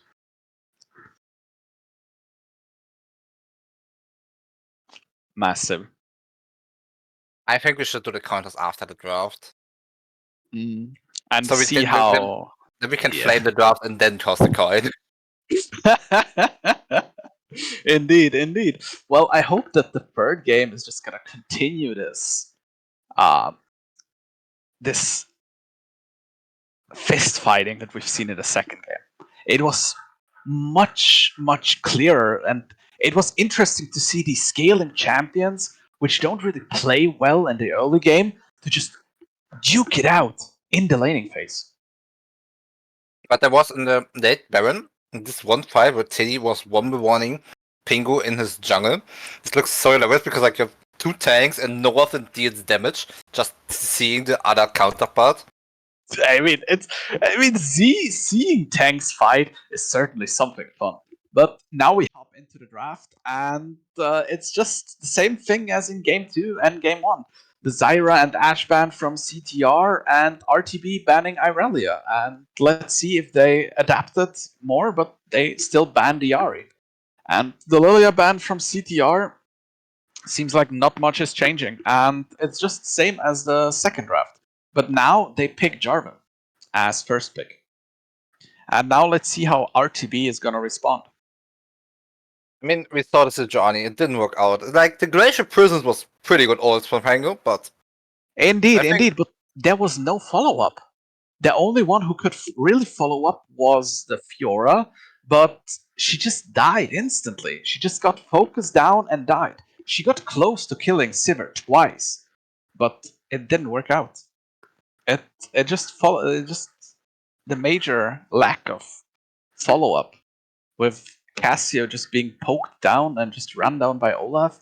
That was a major part on why it didn't work. But Maokai and Sivir being locked in by RTB seems like they're gonna go with the same strat as before, since it worked out so well. Having a scaling bot laner with a strong disrupting jungler. And let's see how CTR is gonna adapt. Like, I pray, for the gods of the bot lane, don't pick... take this, It's don't pick the Ezreal. Kai'Sa. It's the signature pick from Kai'Sa. Maybe he was just preparing the Kai'Sa to show off how he can win the fight 1v9. So we're gonna see how his main champion is gonna perform against Sivir. And it seems like the Aatrox for the top lane. And with Ornn open, this might be Ornn top lane. I mean, I hope they pick on, but also I hope he picks like a more carry top laner. Like I think the Olaf worked pretty well for the RTB side. The Olaf was a pretty major chess piece in the win, but it's a Darius, and they picked the Darius. I mean, Darius into a Jarvan, Kai'Sa, and Aatrox, which are all short ranged and run into you. I mean, that could work. As long he don't go 0-5 in lane, it's a good pick, of course. Well, you know how Jarvan and Aatrox go. They're just gonna tower dive your level 1 or level 2. And you mean then Darius getting 5 stacks and double killing your team? Well, we gotta see how it plays out. But yeah, we have the Syndra ban and the Orianna getting banned. So this is the first. This is the first. And they take away the Nautilus and the Rel, so they are not messing around. Now let's see how RTB is gonna build, or how they're gonna go into. If they're gonna pick the support, or if they're just gonna pick the mid laner. I would I like. hope they have mid lane Yes. last pick, so they pick support now. I mean, I would like to see a Janna. I mean, it's a Mumu support, or a Mumu jungle with the Maokai support. I mean, interesting. RTB is just a flex. I mean, it's interesting to see since I haven't seen a Mumu really being played professionally. Since his kit is pretty easy, but his team fight ult and with the Maokai team fight ult, it seems like RTB is gonna look for those team fights again. And it's gonna be it's gonna be the Milio to counteract the Maokai and the Mumu, but counteracting the Mumu is gonna be hard since Milio is gonna be stunned as well. Yeah, he's I think unstoppable when he gets queued or Maokai. Like I don't think Milio can stop those two from the engage, right? I don't think he can stop them from the engage, but he's certainly gonna add another layer of peel towards the Kai'Sa and the Aatrox and the Jarvan when it comes to team fights, and Sylas just being a power pick here. He has 3 good ults already with the Mumu AoE, with the Maokai engage, and the Sivir peel or utility. Sylas is just a very good pick here.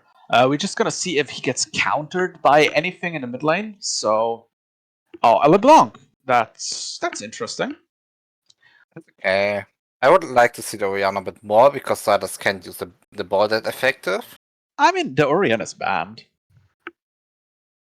Yeah, just saying in general. I think Orianna's a better pick against Sylas, but if it's banned, it's unlucky for the team. And the LeBlanc with the duality of being able to go Static Shiv or just go into a more assassin-like build with strong AP, which they don't really need since the Amumu and the Maokai already bring a lot of AP damage into the team. It seems like this LeBlanc is mostly going to be a controlling one, trying to keep the Sylas in lane and constantly being a pressure. But I can be wrong. Now, what do you think about the drafts? I think it's the right time to do the coin flip. I mean, sure, you can do the coin flip, and then we're gonna play the drafts. Okay, we say head for CTR and tail for RTB, Sure. and we got head. So this is going to be a CTR win. If CTR loses now, we never trust again in the coin. Otherwise, all hail the magical coin.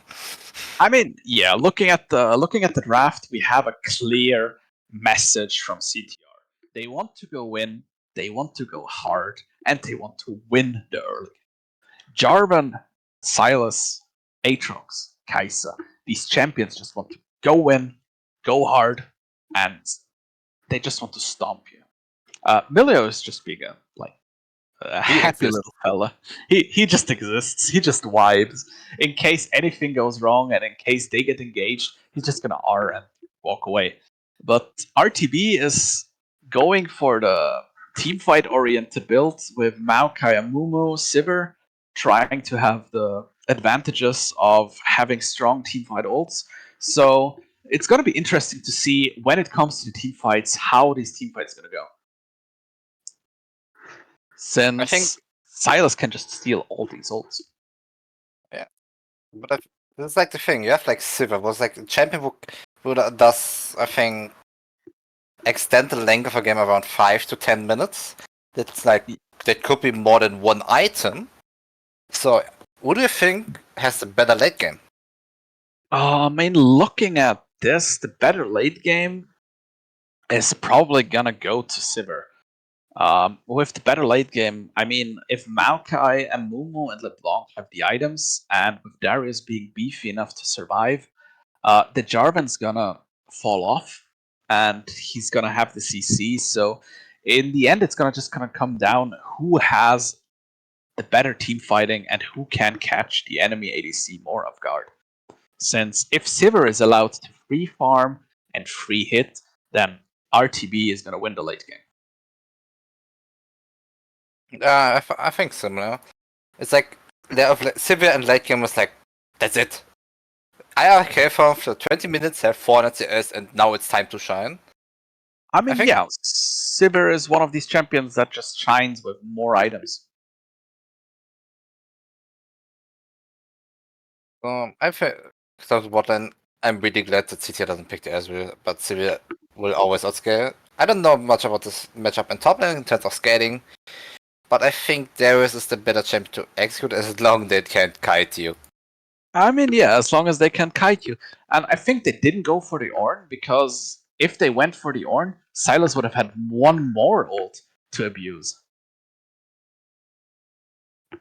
As long as he hits the Forge God, right? I mean, game one, Forge God.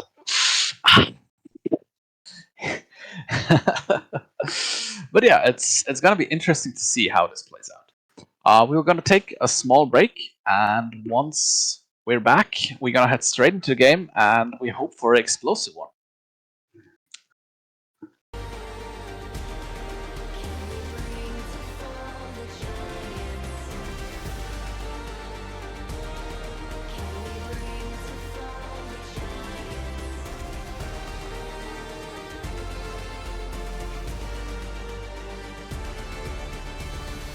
We are the ones to ignite the darkened skies. The champions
Welcome back to the final game of those playoffs against CTR and RTB.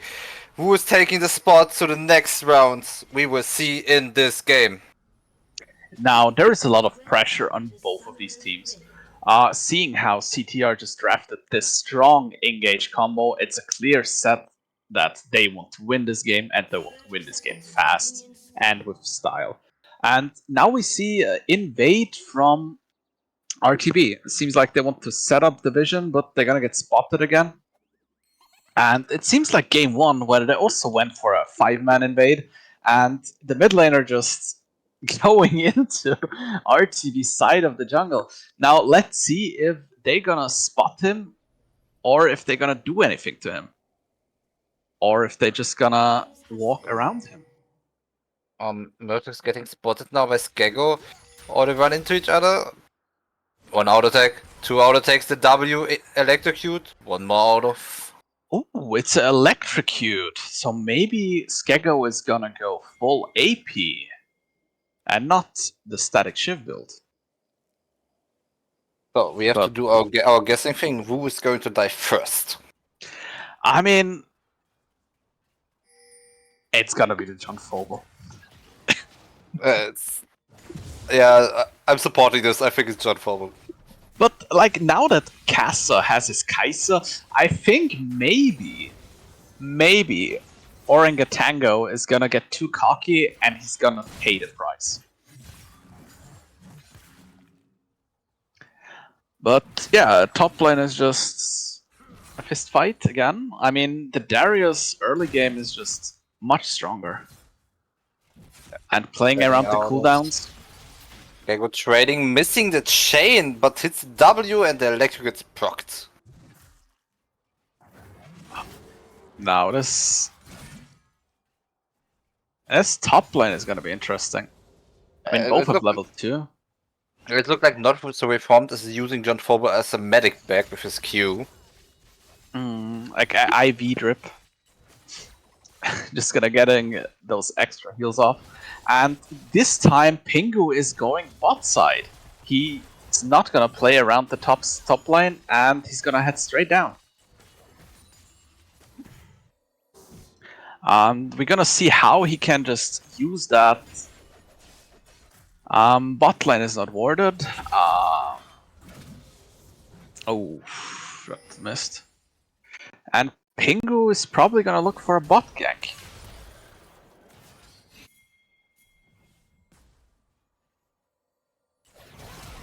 Pingu looking for the play, misses. Tilly used Pingu as a taxi, but she could fall down. She getting 5 stacks by the Kaiser, getting traded, and she burns her flash. Sivir trading in, but not enough damage in this game. So also John Fogel is getting traded. John Fogel, this is gonna Burns take his down. flash. Oh my god, this is probably gonna take down. And John Fogel barely staying alive with the Amumu now looking for the dive. Now is the question, can John Fogel getting the first blood? Oh my god, it was all a bait all along. So Now this bad. is- Not to reform flash and goes up and not getting a kill. Tilly is engaging on a stacked wave. This is so bad. Tilly's falling down by Kassar. Kassa using his flash W to just secure this kill. Not leaving anything up for chances.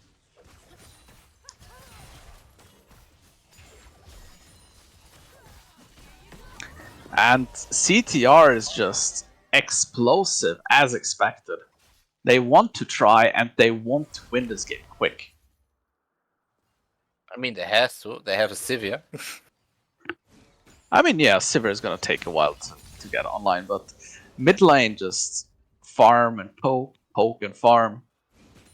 It's gonna be interesting to see how this LeBlanc can change the outcome of the game, if she can find ways to one-shot Kassa. Now, simply burning down Silas, looking for a reset, if possible, and Maokai level 2 going for a roam.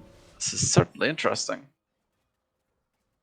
A top lane stack Darius or wave. Let's see if he's gonna go in. or if he's just gonna get chunked down.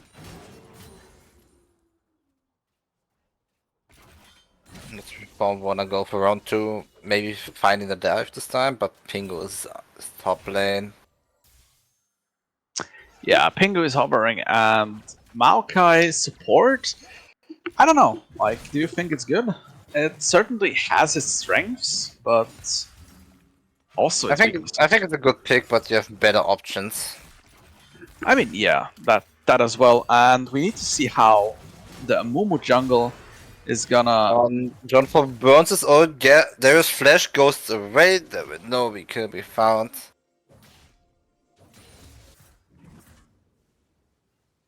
I mean, Darius is in a very hard position. John is just freezing the wave, maximizing the gold lead that he has.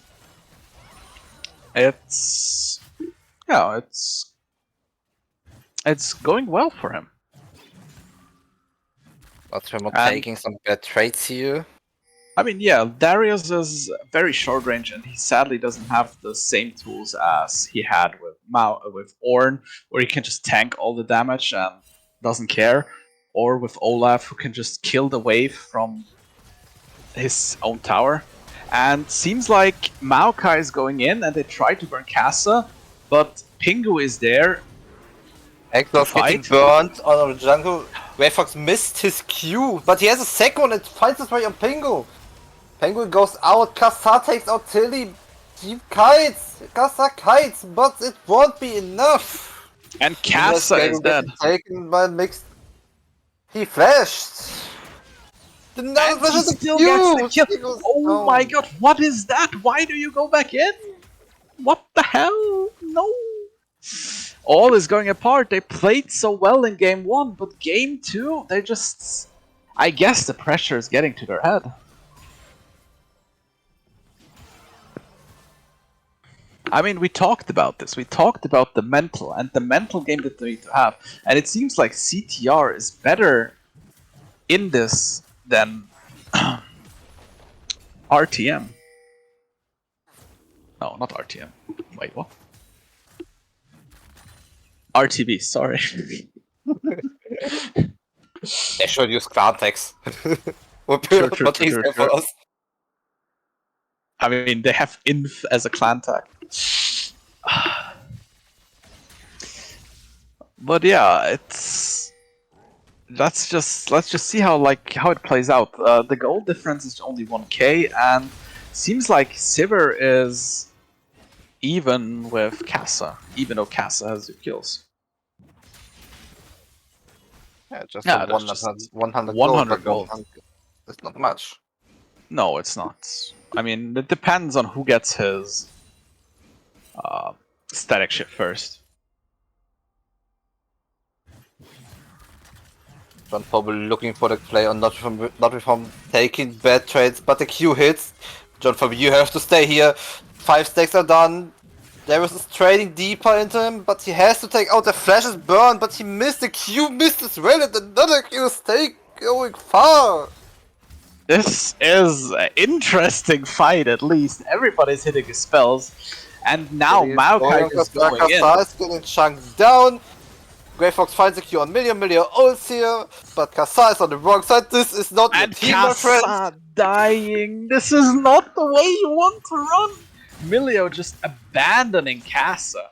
And now John being pulled under the tower, but Darius needs to leave because 1 QE and you're gonna get killed. No, the Q hits. John Fobble will fall down. No! The Darius outplay. It's for Jove. No. Skego hits the chain. Matrix steals the ult, but has nothing to do with it. RTB And- takes the Drake here. They take an interesting Drake at least. I mean, it gives them. I think slow resist. No. Skego looking for the play on Pingu. Greyfox is in range. Side is going on Greyfox, but this Amumu is a tank, and the tank has a lot of damage. But Milio is also the Greyfox could be in a difficult situation here. The axe was burned, and Skego will also fall down. This was just unlucky. LeBlanc had no way to go in, and there seemed to be a slight miscommunication on who to go in, with Miller just being there to give the peel and making it survivable. This was a very nice roam by Extra. Just moving up. But yeah, let's see if like the gold is still a 1k gold lead. Seems like Sivir is ahead again, which is one of the win conditions that RTB is looking for. So everything is still in their favor. It's like an explosive start. I didn't expect that one from both sides. I thought they were going for a chilling round, and you like remember the second game where they played late game but exploded the early game. And But- this time it's as expected. It's as expected. We just need to see. I mean, we just need to see who is gonna better perform in the later stages of the game, because currently Silas is ahead. Then John. Okay, John is even. Bot lane is slightly in RTB's favor, and in the end, it's gonna come down who of the junglers is gonna have the better engage, or who can pick out the enemy backline better. Everyone can easily take this wave here, no issues.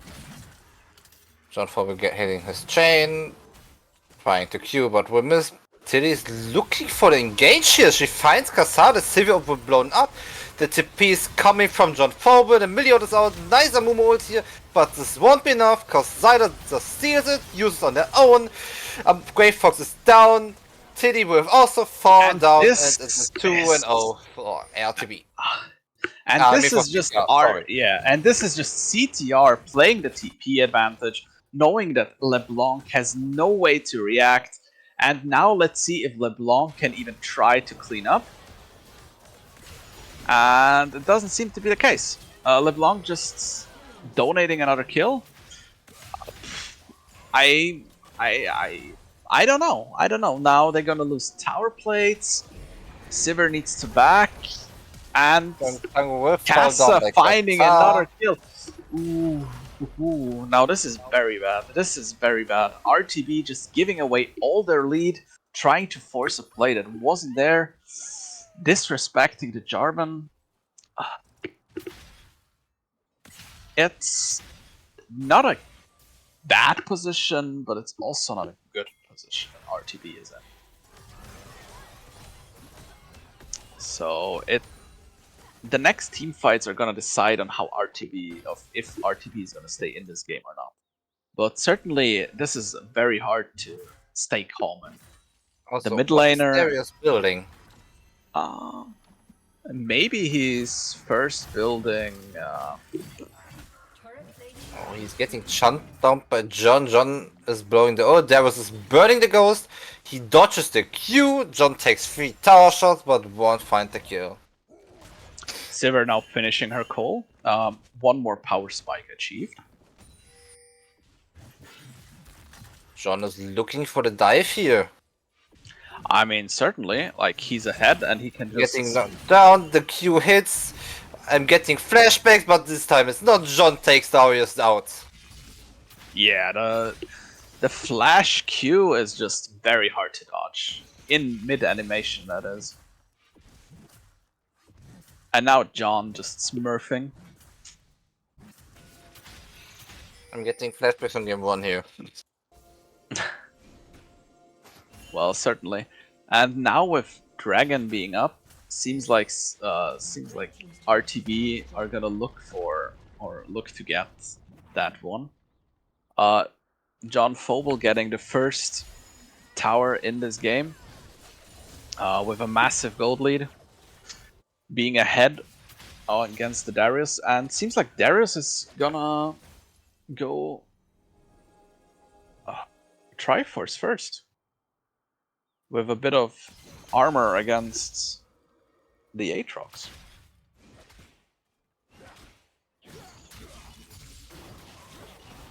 It's not. But why you go to chain armor then? And maybe because it builds into how's it called? The Deathman's Blade. Since Maybe that's one of maybe I'm not that smart, but I always thought finishing my mythic persons, except I play against something like Tryndamere and stuff. yeah, it all depends on the matchup, pretty much. I mean, the extra armor does help with surviving, but it certainly wasn't enough. Maybe if he built plated steel caps, maybe he Yeah, would have survived. Trivial spell shields, the ever thrust from Silas. Skego can't def the wave, but he's looking for a play. Tilly just runs into Pengu. The Boomerang doesn't find the targets. Pengu goes for the flash, knocks up Sivir, gets rooted by Tilly. The flash against the wall. There's the Maokai hitting both targets. They want more, they will more, they won't get more. Now is the question: Now can Mythic Sivir? engages and Pingu finds the kill. He finds one, he gets killed by Tilly. And now comes the gold back. Like, sadly, the gold is going to be on the support, but still, it's a nice that they got the shutdown. I mean, it's just hard to re-engage into Silas, and now Don't probably taking out but not reform. 5 stacks on the Darius and the dunked. He's just dunked And- away. A got just dunked. And here we see one of the weaknesses of LeBlanc without a static ship. She just cannot fight, or she cannot push the waves. I mean, sure, she has more damage in the short run, but the wave clearing potential of LeBlanc is just away. And now we see Mythic completed on Milio. Let's see how his Mythic is gonna translate into the later stages of the game.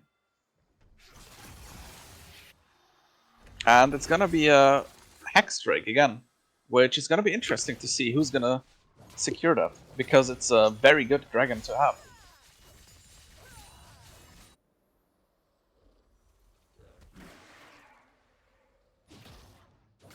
CTR going again to the Herald, something that Pingu gets every game, both Heralds, or he at least tries to.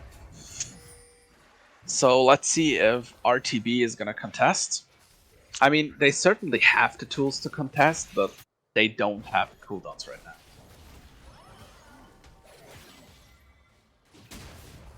Tilly spots Pengu, clears the ward. John Phobos looking to support on the Herald.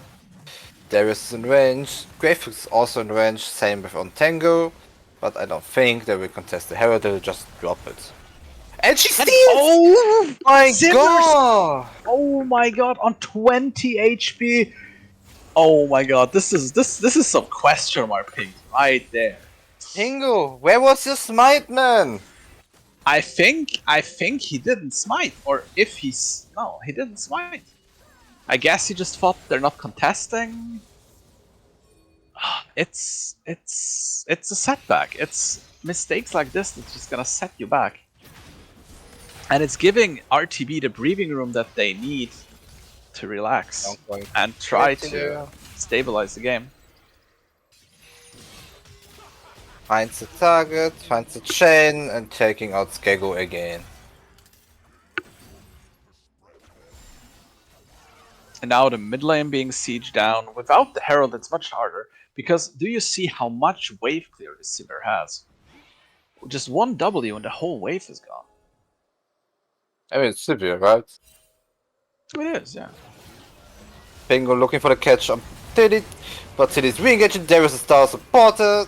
He will get the stacks through and he dunks the first, but the whole team is just there to kill, not so reformed.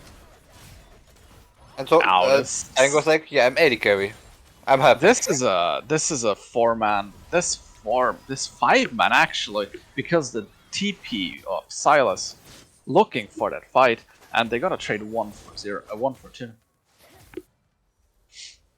Now is the question: can they use any of the pressure, which just RTB just pushing out? LeBlanc trying to finish her second item, being so massively behind. I mean, let's look at the gold differences. for the time being. It's actually Yeah. it's close to 2K. Okay, it's just 2K actually. Like if you remember game 2 and game 1, there were high amounts in difference. There were higher differences, indeed, yeah. And RTB just giving up the first of the dragons. I mean, they need to play it safe. They need to play it cool. They cannot go in overly. Yeah, it's gonna be a slow game. Thanks to Sivir, we can probably see a 40-minute game if the teams decide to not close it out. And seems like they're gonna go and try to kill the Darius. And that's the question: will Darius get the tower? No, he goes for the fight. He But goes he for the just fight fall and down. he got the tower, and this is probably gonna be a Baron for CTR, unless it gets stolen. I mean, it happened once already. It might happen again. Grey Fox is in the area. I mean, yeah, Grey Fox is in the area, and Sivir is busy stealing. But no, it's not gonna be. It's not gonna. CTR is gonna reset now, and then they're gonna put the pressure on the map. Now, they're still 6k gold up, which is less than they were before. So, it seems to be RTB is recovering a bit, closing out the gold lead with objective bounties. Penguins look for the flank. She flashed on Sivir. Knocks up. She gets no, but she flashed out. But he gets the kill with the lance. Pingu just has He so goes for the much two, knocks him DDR. again. He's just too monstrous, and they will fall down. Grey Fox down. Tilly down. It's And free this for is CTR. this is very bad. This is very bad for RTB. Their own, the only wave clear that they had, now gone. This Now is it's the gonna game. be this. Skeggo will pick up. CTR might Who be is looking Skeggo for? close Not up. even looking for Pengu and dunks him. No. He didn't get dunked. LeBlanc took the kill. Now let's see if they can hold. With Sivir back, they He should be. arrived. And seems like they're only gonna chunk a bit out of the inhibitor turret. With Pingu dying, yeah, a bit unlucky seeing how 600 gold now just went into LeBlanc. With her being able to finish Shadow Flame, which adds just another layer of magic penetration, giving her the edge over the Silas. So we need to see if LeBlanc is going to be able to one-shot the Milio, one-shot the Kai'Sa, to be able to turn those team fights around. As long Kaiser's alive, this team is really difficult to play. But also you have like a strong Jarvan, a strong Aatrox, and a strong Silas. That indeed is the case. We need to generally see how the fights are going to play out, because if they're going to be small skirmishes, I think RTB has the upper hand. But if the whole squad of CTR arrives, RTB has very slim chances of winning the fight. With now CTR focusing on the top tower, trying to get one more tower down. Now is the question, will Shango walk up? Will he walk up with CTR waiting in the bush as a team? Skeggo is getting spotted by the flag. But you see these mind games. CTR waiting as a bush, as a 4-man, trying to catch a member of RTB. And RTB just trying to play it safe. And now the next dragon is going to come up. And we're going to see if they're going to walk up or not. CTR standing in a bush again. This is vision control. Certainly vision control, yeah. now being spotted out by the wards in the bot side. And seems like with Sivir top lane, they're not gonna contest the third dragon. Which might be good, since they still need the time. Eternal Chain hits, the Aeroforce also hits. Dashes out, the ult got stolen from the Amumu, and now CTR has the Amumu ult. Indeed, they have now all the tools they need for a strong team fight. Question is just, will they find the team fight while Pingu is busy killing the dragon solo? I mean, they still have the... No, they don't have the Baron buff anymore, but they're sieging down towers. And with the next dragon secure, they're 5 minutes ahead for the soul point, which is which would be the major turning point into this game.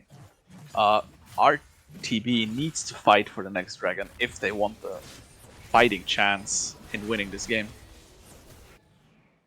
That's true. There's like the only chance that Sivir starts the game a bit more, gets on the items for her and for the team, and they got the lucky shutdowns. There, the options are given for RTB to win the game, but the gap is closing. Yeah, indeed. CTR has everything in their hands, and they can even throw. But if you count on the enemy throwing, then yeah, I don't think you have a good game. It's EL, so team throwing yeah, is it's on the script. It's just hard. Yeah. I mean, we got the coin flip, so the power of the coin flip is there, and Of getting caught out, getting dragged back to the fight. The Sivir is there to man E and the dunk, but it doesn't kill him. He's bleeding out. Greyfox picking up the kill and not so far taking out the side as he gets the shutdown. Meanwhile, CTR making a power play via bot lane. Skego is the last making the fade in the bot side. The team is already rotating. they got the 2 shutdowns, but they lost the enemy. Really finding the engage here. But no follow-ups. Greyfox flash, ult, 2 targets. Kasa and will Kasa fall. getting picked off. Oh my Tango god, finds the man CTR, engage. what are you doing? But they will take out. It's a disaster for my CTR. God. And this is what we talked about. It's EAL. Everybody can throw. And just see how much the goal difference changed again. The four shutdowns. Or actually just 2. But still, Silas shutdown on the Darius. The Kai'Sa shutdown onto the Amumu, which is just gonna get more tankier. And now they're just gonna siege down the mid lane tower. I mean, they could have went for Baron, honestly. With these respawn timers. But they're gonna play it safe. They're gonna get the tower. They're gonna go back. But seems like CTR is gonna use this tempo advantage, and probably they're gonna run for the Baron instantly. I didn't expect that this will happen in this game. I thought it's over. But I mean, RTB wanna give us a good last fight in this final game here. I mean, yes, they do. They do. They are forced to stay bot lane, but LeBlanc has her TP. So if she wants, she can come. But they're probably gonna give. Paul are going for Tilly here, but he's getting caught. Mitrax is following. Greyfox engaged and he steals the Nash. Oh my god, he steals the Baron buff. Follow-up. Gets the Nash and they just lose Greyfox here. I mean, Greyfox nearly killed Kasa and Extra solo, and he stole the Baron, which is just gonna stall out the game even more. So the final fight is possibly gonna be for the Dragon Soul. RTB hanging at a single thread. It's such a banger game. I never expected this series is going this way and such a final game. Like, we have a good game for City in the first game, but a good game for RTB in the second, but both teams are giving their best to show what they can do. Yeah, RTB had a rocky start, which was to be expected, seeing how engage heavy CTR's comp is in game 3. And let's see how this turns out. Sivir has 3 items. LeBlanc is finishing hers, and Sivir has reached 300 farm. Greyfox getting caught out here, is falling down. The team can return. Pingu going for the second engage. She's getting caught up by Kasai engage, but he will fall down. This is the Drake for CTR, and it's going to be their soul. This seems to be so. This. Yeah, it's EAL. Everybody froze. Yeah, exactly. I mean, it's gonna be hard for RTB to contest this. I mean, Aatrox needs to head top lane to defend against the Darius push, but RTB has no real chances to contest this dragon. I mean, they could try to, but if they die, they lose the game. But at the same time, if they don't, they will die a suffocating death because the wave clears of the Hextech Soul is just gonna be too much. That's annoying. The slow, what makes basic kiting impossible for some AD carries. CTI scooping on mid lane, looking for the siege, or looking for a play. Meanwhile, there is the top side. Skego is taking the bot wave here.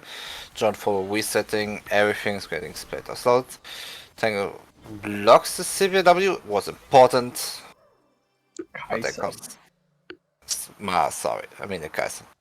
Yeah, it's fine. It's fine. I'm also sleepy right now. Like these games are keeping me up, but still, it's draining to watch them. There's so much going on, and these are so. I mean, RTB just getting back from a nearly 10k gold deficit is. They're hanging there. They're fighting. They're fighting. Something we haven't seen in the last few best of threes. This willingness to just continue to play, to look, and to try everything they can. I mean, they need to now wait for the inhib, which just came, and now they can fight again. Now they can look for these aggressive plays, seeing how spotting John on the top lane, they have now a very good window of opportunity to just go in if they try to. It's just wave clear. It does what the champ does. It clears wave, it does it again and again. But at some point, the wave clear deals a lot of damage. And if like one of the boomerangs hits your champion, this hurts. Indeed. Sivir has. Pingu's getting caught out of position here. He will getting stunned. He getting rooted. He will fall down. Miliot is out. The Mumu will blown. The Xylus with the big Mumu play. John Fowle is unstoppable, going for Tilly, he's healing so much, but it's not enough. Sivir just running down. Sivir just going insane. Tilly going for Kassar. Tilly, and this seems to be an ace. It's the ace for RTB. They find it and take out CTR. Now they can finally push through the game.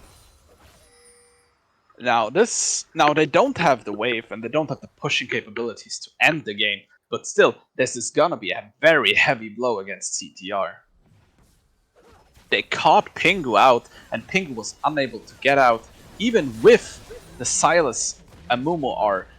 Sivir just smurfing this game, using her E to block Silas. And now they just gotta inhib tower. They don't get the inhib because Pingu is back with everybody else respawning. So this is probably the best decision. It's the most they could have gotten out of this situation. But in the end, their base is still open. They need to be careful of how the next team fight plays out, because the one winning the next team fight is probably gonna win the game. Such a close game into this late hour. I mean, it's gonna be a 40-minute game. Well, what did I tell you? Like, I mean, actually not. Actually not. The Baron's gonna be up in 30 seconds, with Dragon being up in 2.5 minutes. So, if the Baron fight is not gonna result in a clear winner, then the Elder Dragon secure is just gonna end the game. And it looks like CTR wanna go for the Nash. With I mean, John Fowle and Silas pressing bot side. I mean, if anything, you only need like 3 members to finish the Baron at this point in time. Kai'Sa just has too much damage. John Phobos and Silas are TPing. Is Greyface going to get the steal again?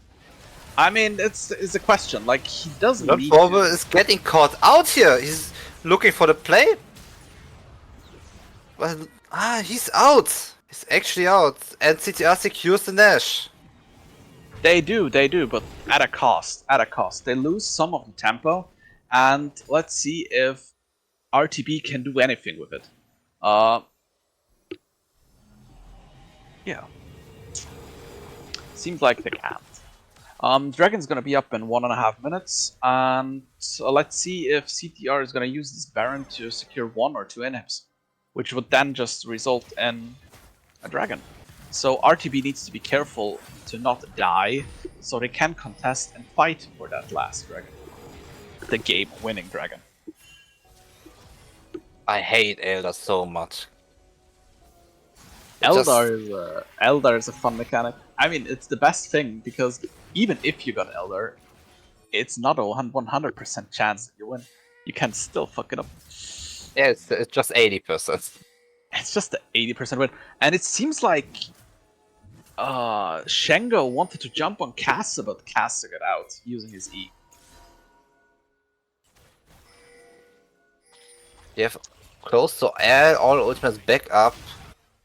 He took Silas takes the Mumu ult for a lot of pressure here. And the Sivir front line, I don't know if I like that. But Sivir has no flash up, Sivir has her ult up again. Somebody needs to deal with that Aatrox, because if nobody goes to towards the Aatrox, Aatrox is just gonna end the game. And in 10 seconds, Eldar is spawning, they can also not go away. Seems like Shengo is gonna deal with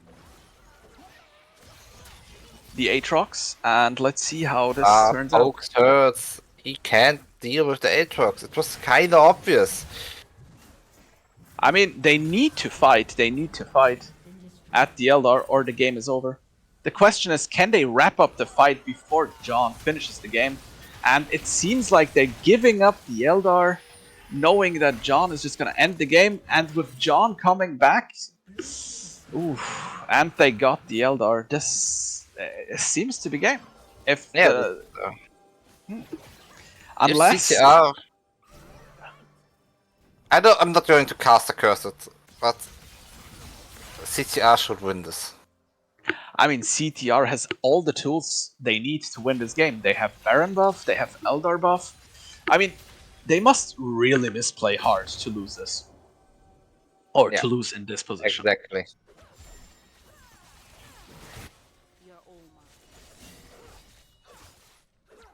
I mean, do we see how long Baron buff is still up? They should. Baron buff should be out soonish. Yeah, now. Baron buff ran out. Now they just have the Eldar. They were throwing some Qs, nothing special. She finished her GA, she has a full build now. They're just taking down all the inhibs for more pressure. Yeah, they're just finishing this game slowly. They know that they will have Baron for 2 minutes, and they're gonna have 3 inhibs down for 2 minutes. So they're just playing it slow. They're waiting for the waves to crash in, and they're playing slow and disciplined. They saw that going in hard and trying to flip the game is not gonna be worth it. So they're just playing it slow. Out of base, TP back in. They wanna finish this game now. They do. They're in a very good position to do so. Cyrus got their Mumu ult. Kaiser W hits the target. I mean, Kai'Sa is just free farming. And now they engage on Sivir, knowing that They she's got the Sivir only thing out. keeping RTB alive. Everyone Focusing fall down. Sivir is down. John Phobos unstoppable. This will be the game for CTR. Lots of from looking for some plays here actually. Getting some heals. But he will Actually, get executed by the Elder. Darius. Still the last person is standing. This is the game. This is the series. CTR goes to the next round of the playoffs. And this was just a beautifully played by John. Just using the pressure he generates by being such a strong duelist to pull away RTB from the last team fight, getting that Elder Dragon. It was a very close game. It was a very close game. It seems all it took for CTR to win was don't pick Ezreal. You don't like the Ezreal, like me. I mean, the Ezreal is not bad as a champion, but in these kinds of comms and in these positions, it's not optimal. But yeah, they finally found a way to deal with the Sivir, and that is just focus her down massively. Was a banger game. Had to be fighted until the last person standing. They tried, but they failed in the end. But they gave us some banger matches to cast, at least. Indeed, indeed, and it just shows that even if you're behind, you can still win and you can still get back. It all just comes back to how clean you play the game. And if not for the Renekton game 1, maybe this series could have ended differently. Yeah, we just blame it on the Renekton. We blame it on the We Renekton. blame it on the Renekton. I mean, ignore the Azir Panther kill with Myrtex just smurfing on everyone. even in game 3, Myrtex was a force to be reckoned with. Yeah, they had to be at a different mid lane in the first game because of some issues with the plane. Maybe everything could change if the play would be in time, but we can just speculate. We can say this would happen, this would happen. In the end, CTR won. They did great. RTB also did great. Indeed, it does. Well, we're gonna have an interview, a post-game interview. The question is just who's gonna be the one we're gonna be interviewing.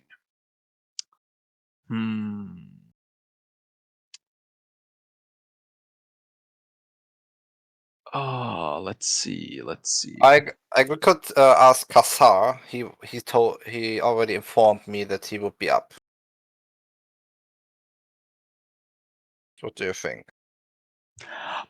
I mean, depending on who comes, like we could get the goat himself, Azir, or we could get the ADC. I would like to get the ADC. I want to ask him about the Ezreal drafts. I mean, sure. Go with the ADC. Production, can we get a go? Yeah.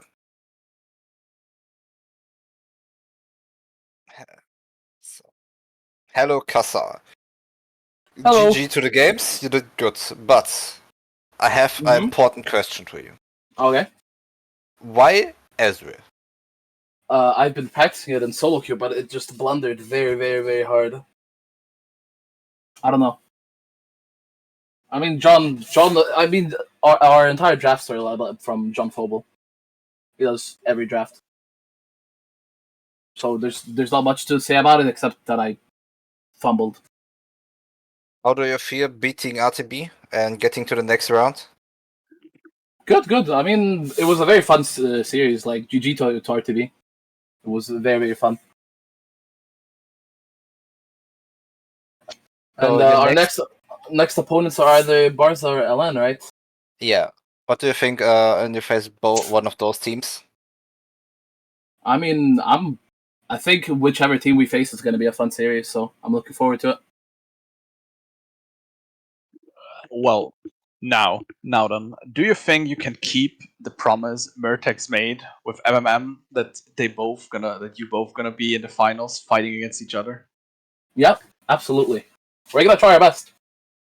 Yeah, and then the next question would be, since MMM plays Azir as well, with Myrtex today Azir performance, do you think Azir is gonna be the most contested pick in that series? It's either gonna be Maokai or Azir. Yeah. Well then, thanks for the nice games. It was really a pleasure seeing it. Just Wait. the back Okay, and forth. Hey, one more thing. Shout out to my boy Alex. I had to do that. Perfect. Seeing how you both picked the scaling comp in game 2, with the amount of fist fighting that went on, there was this aggression. It was just so nice to see. It was interesting, really. I don't think it went very well from our side, but it was fun. Nobody was really dealing that much damage. It was very confusing. Yeah, it certainly is. And it was very nice to see. Seeing, I mean, if you could pick, I mean, we just found out that the coin toss is very He won. strong in predicting the enemy, the outcome of the game. So, do you Mhm. want to say thank you for the coin? Absolutely. Thank you All for the hail coin. the coin. The 50-50 one is the game. Let's go. 50-50, indeed. Well then, thank you for the nice games, and I hope we see you in the next game as well. It's the Sunday the 10th is going to be the next game, I think. But stay tuned. On the next Friday, you're going to see Lost Nation against Barca. Indeed. Have- And Have to do some yes, out advertising. last question: Uh-huh. are we going to see the Ezreal again? Maybe. I need to work on it. Maybe. Perfect. Well, Probably not, but maybe.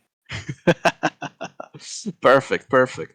Well then, thank you all for coming, and yeah, I hope we see you next Friday as well.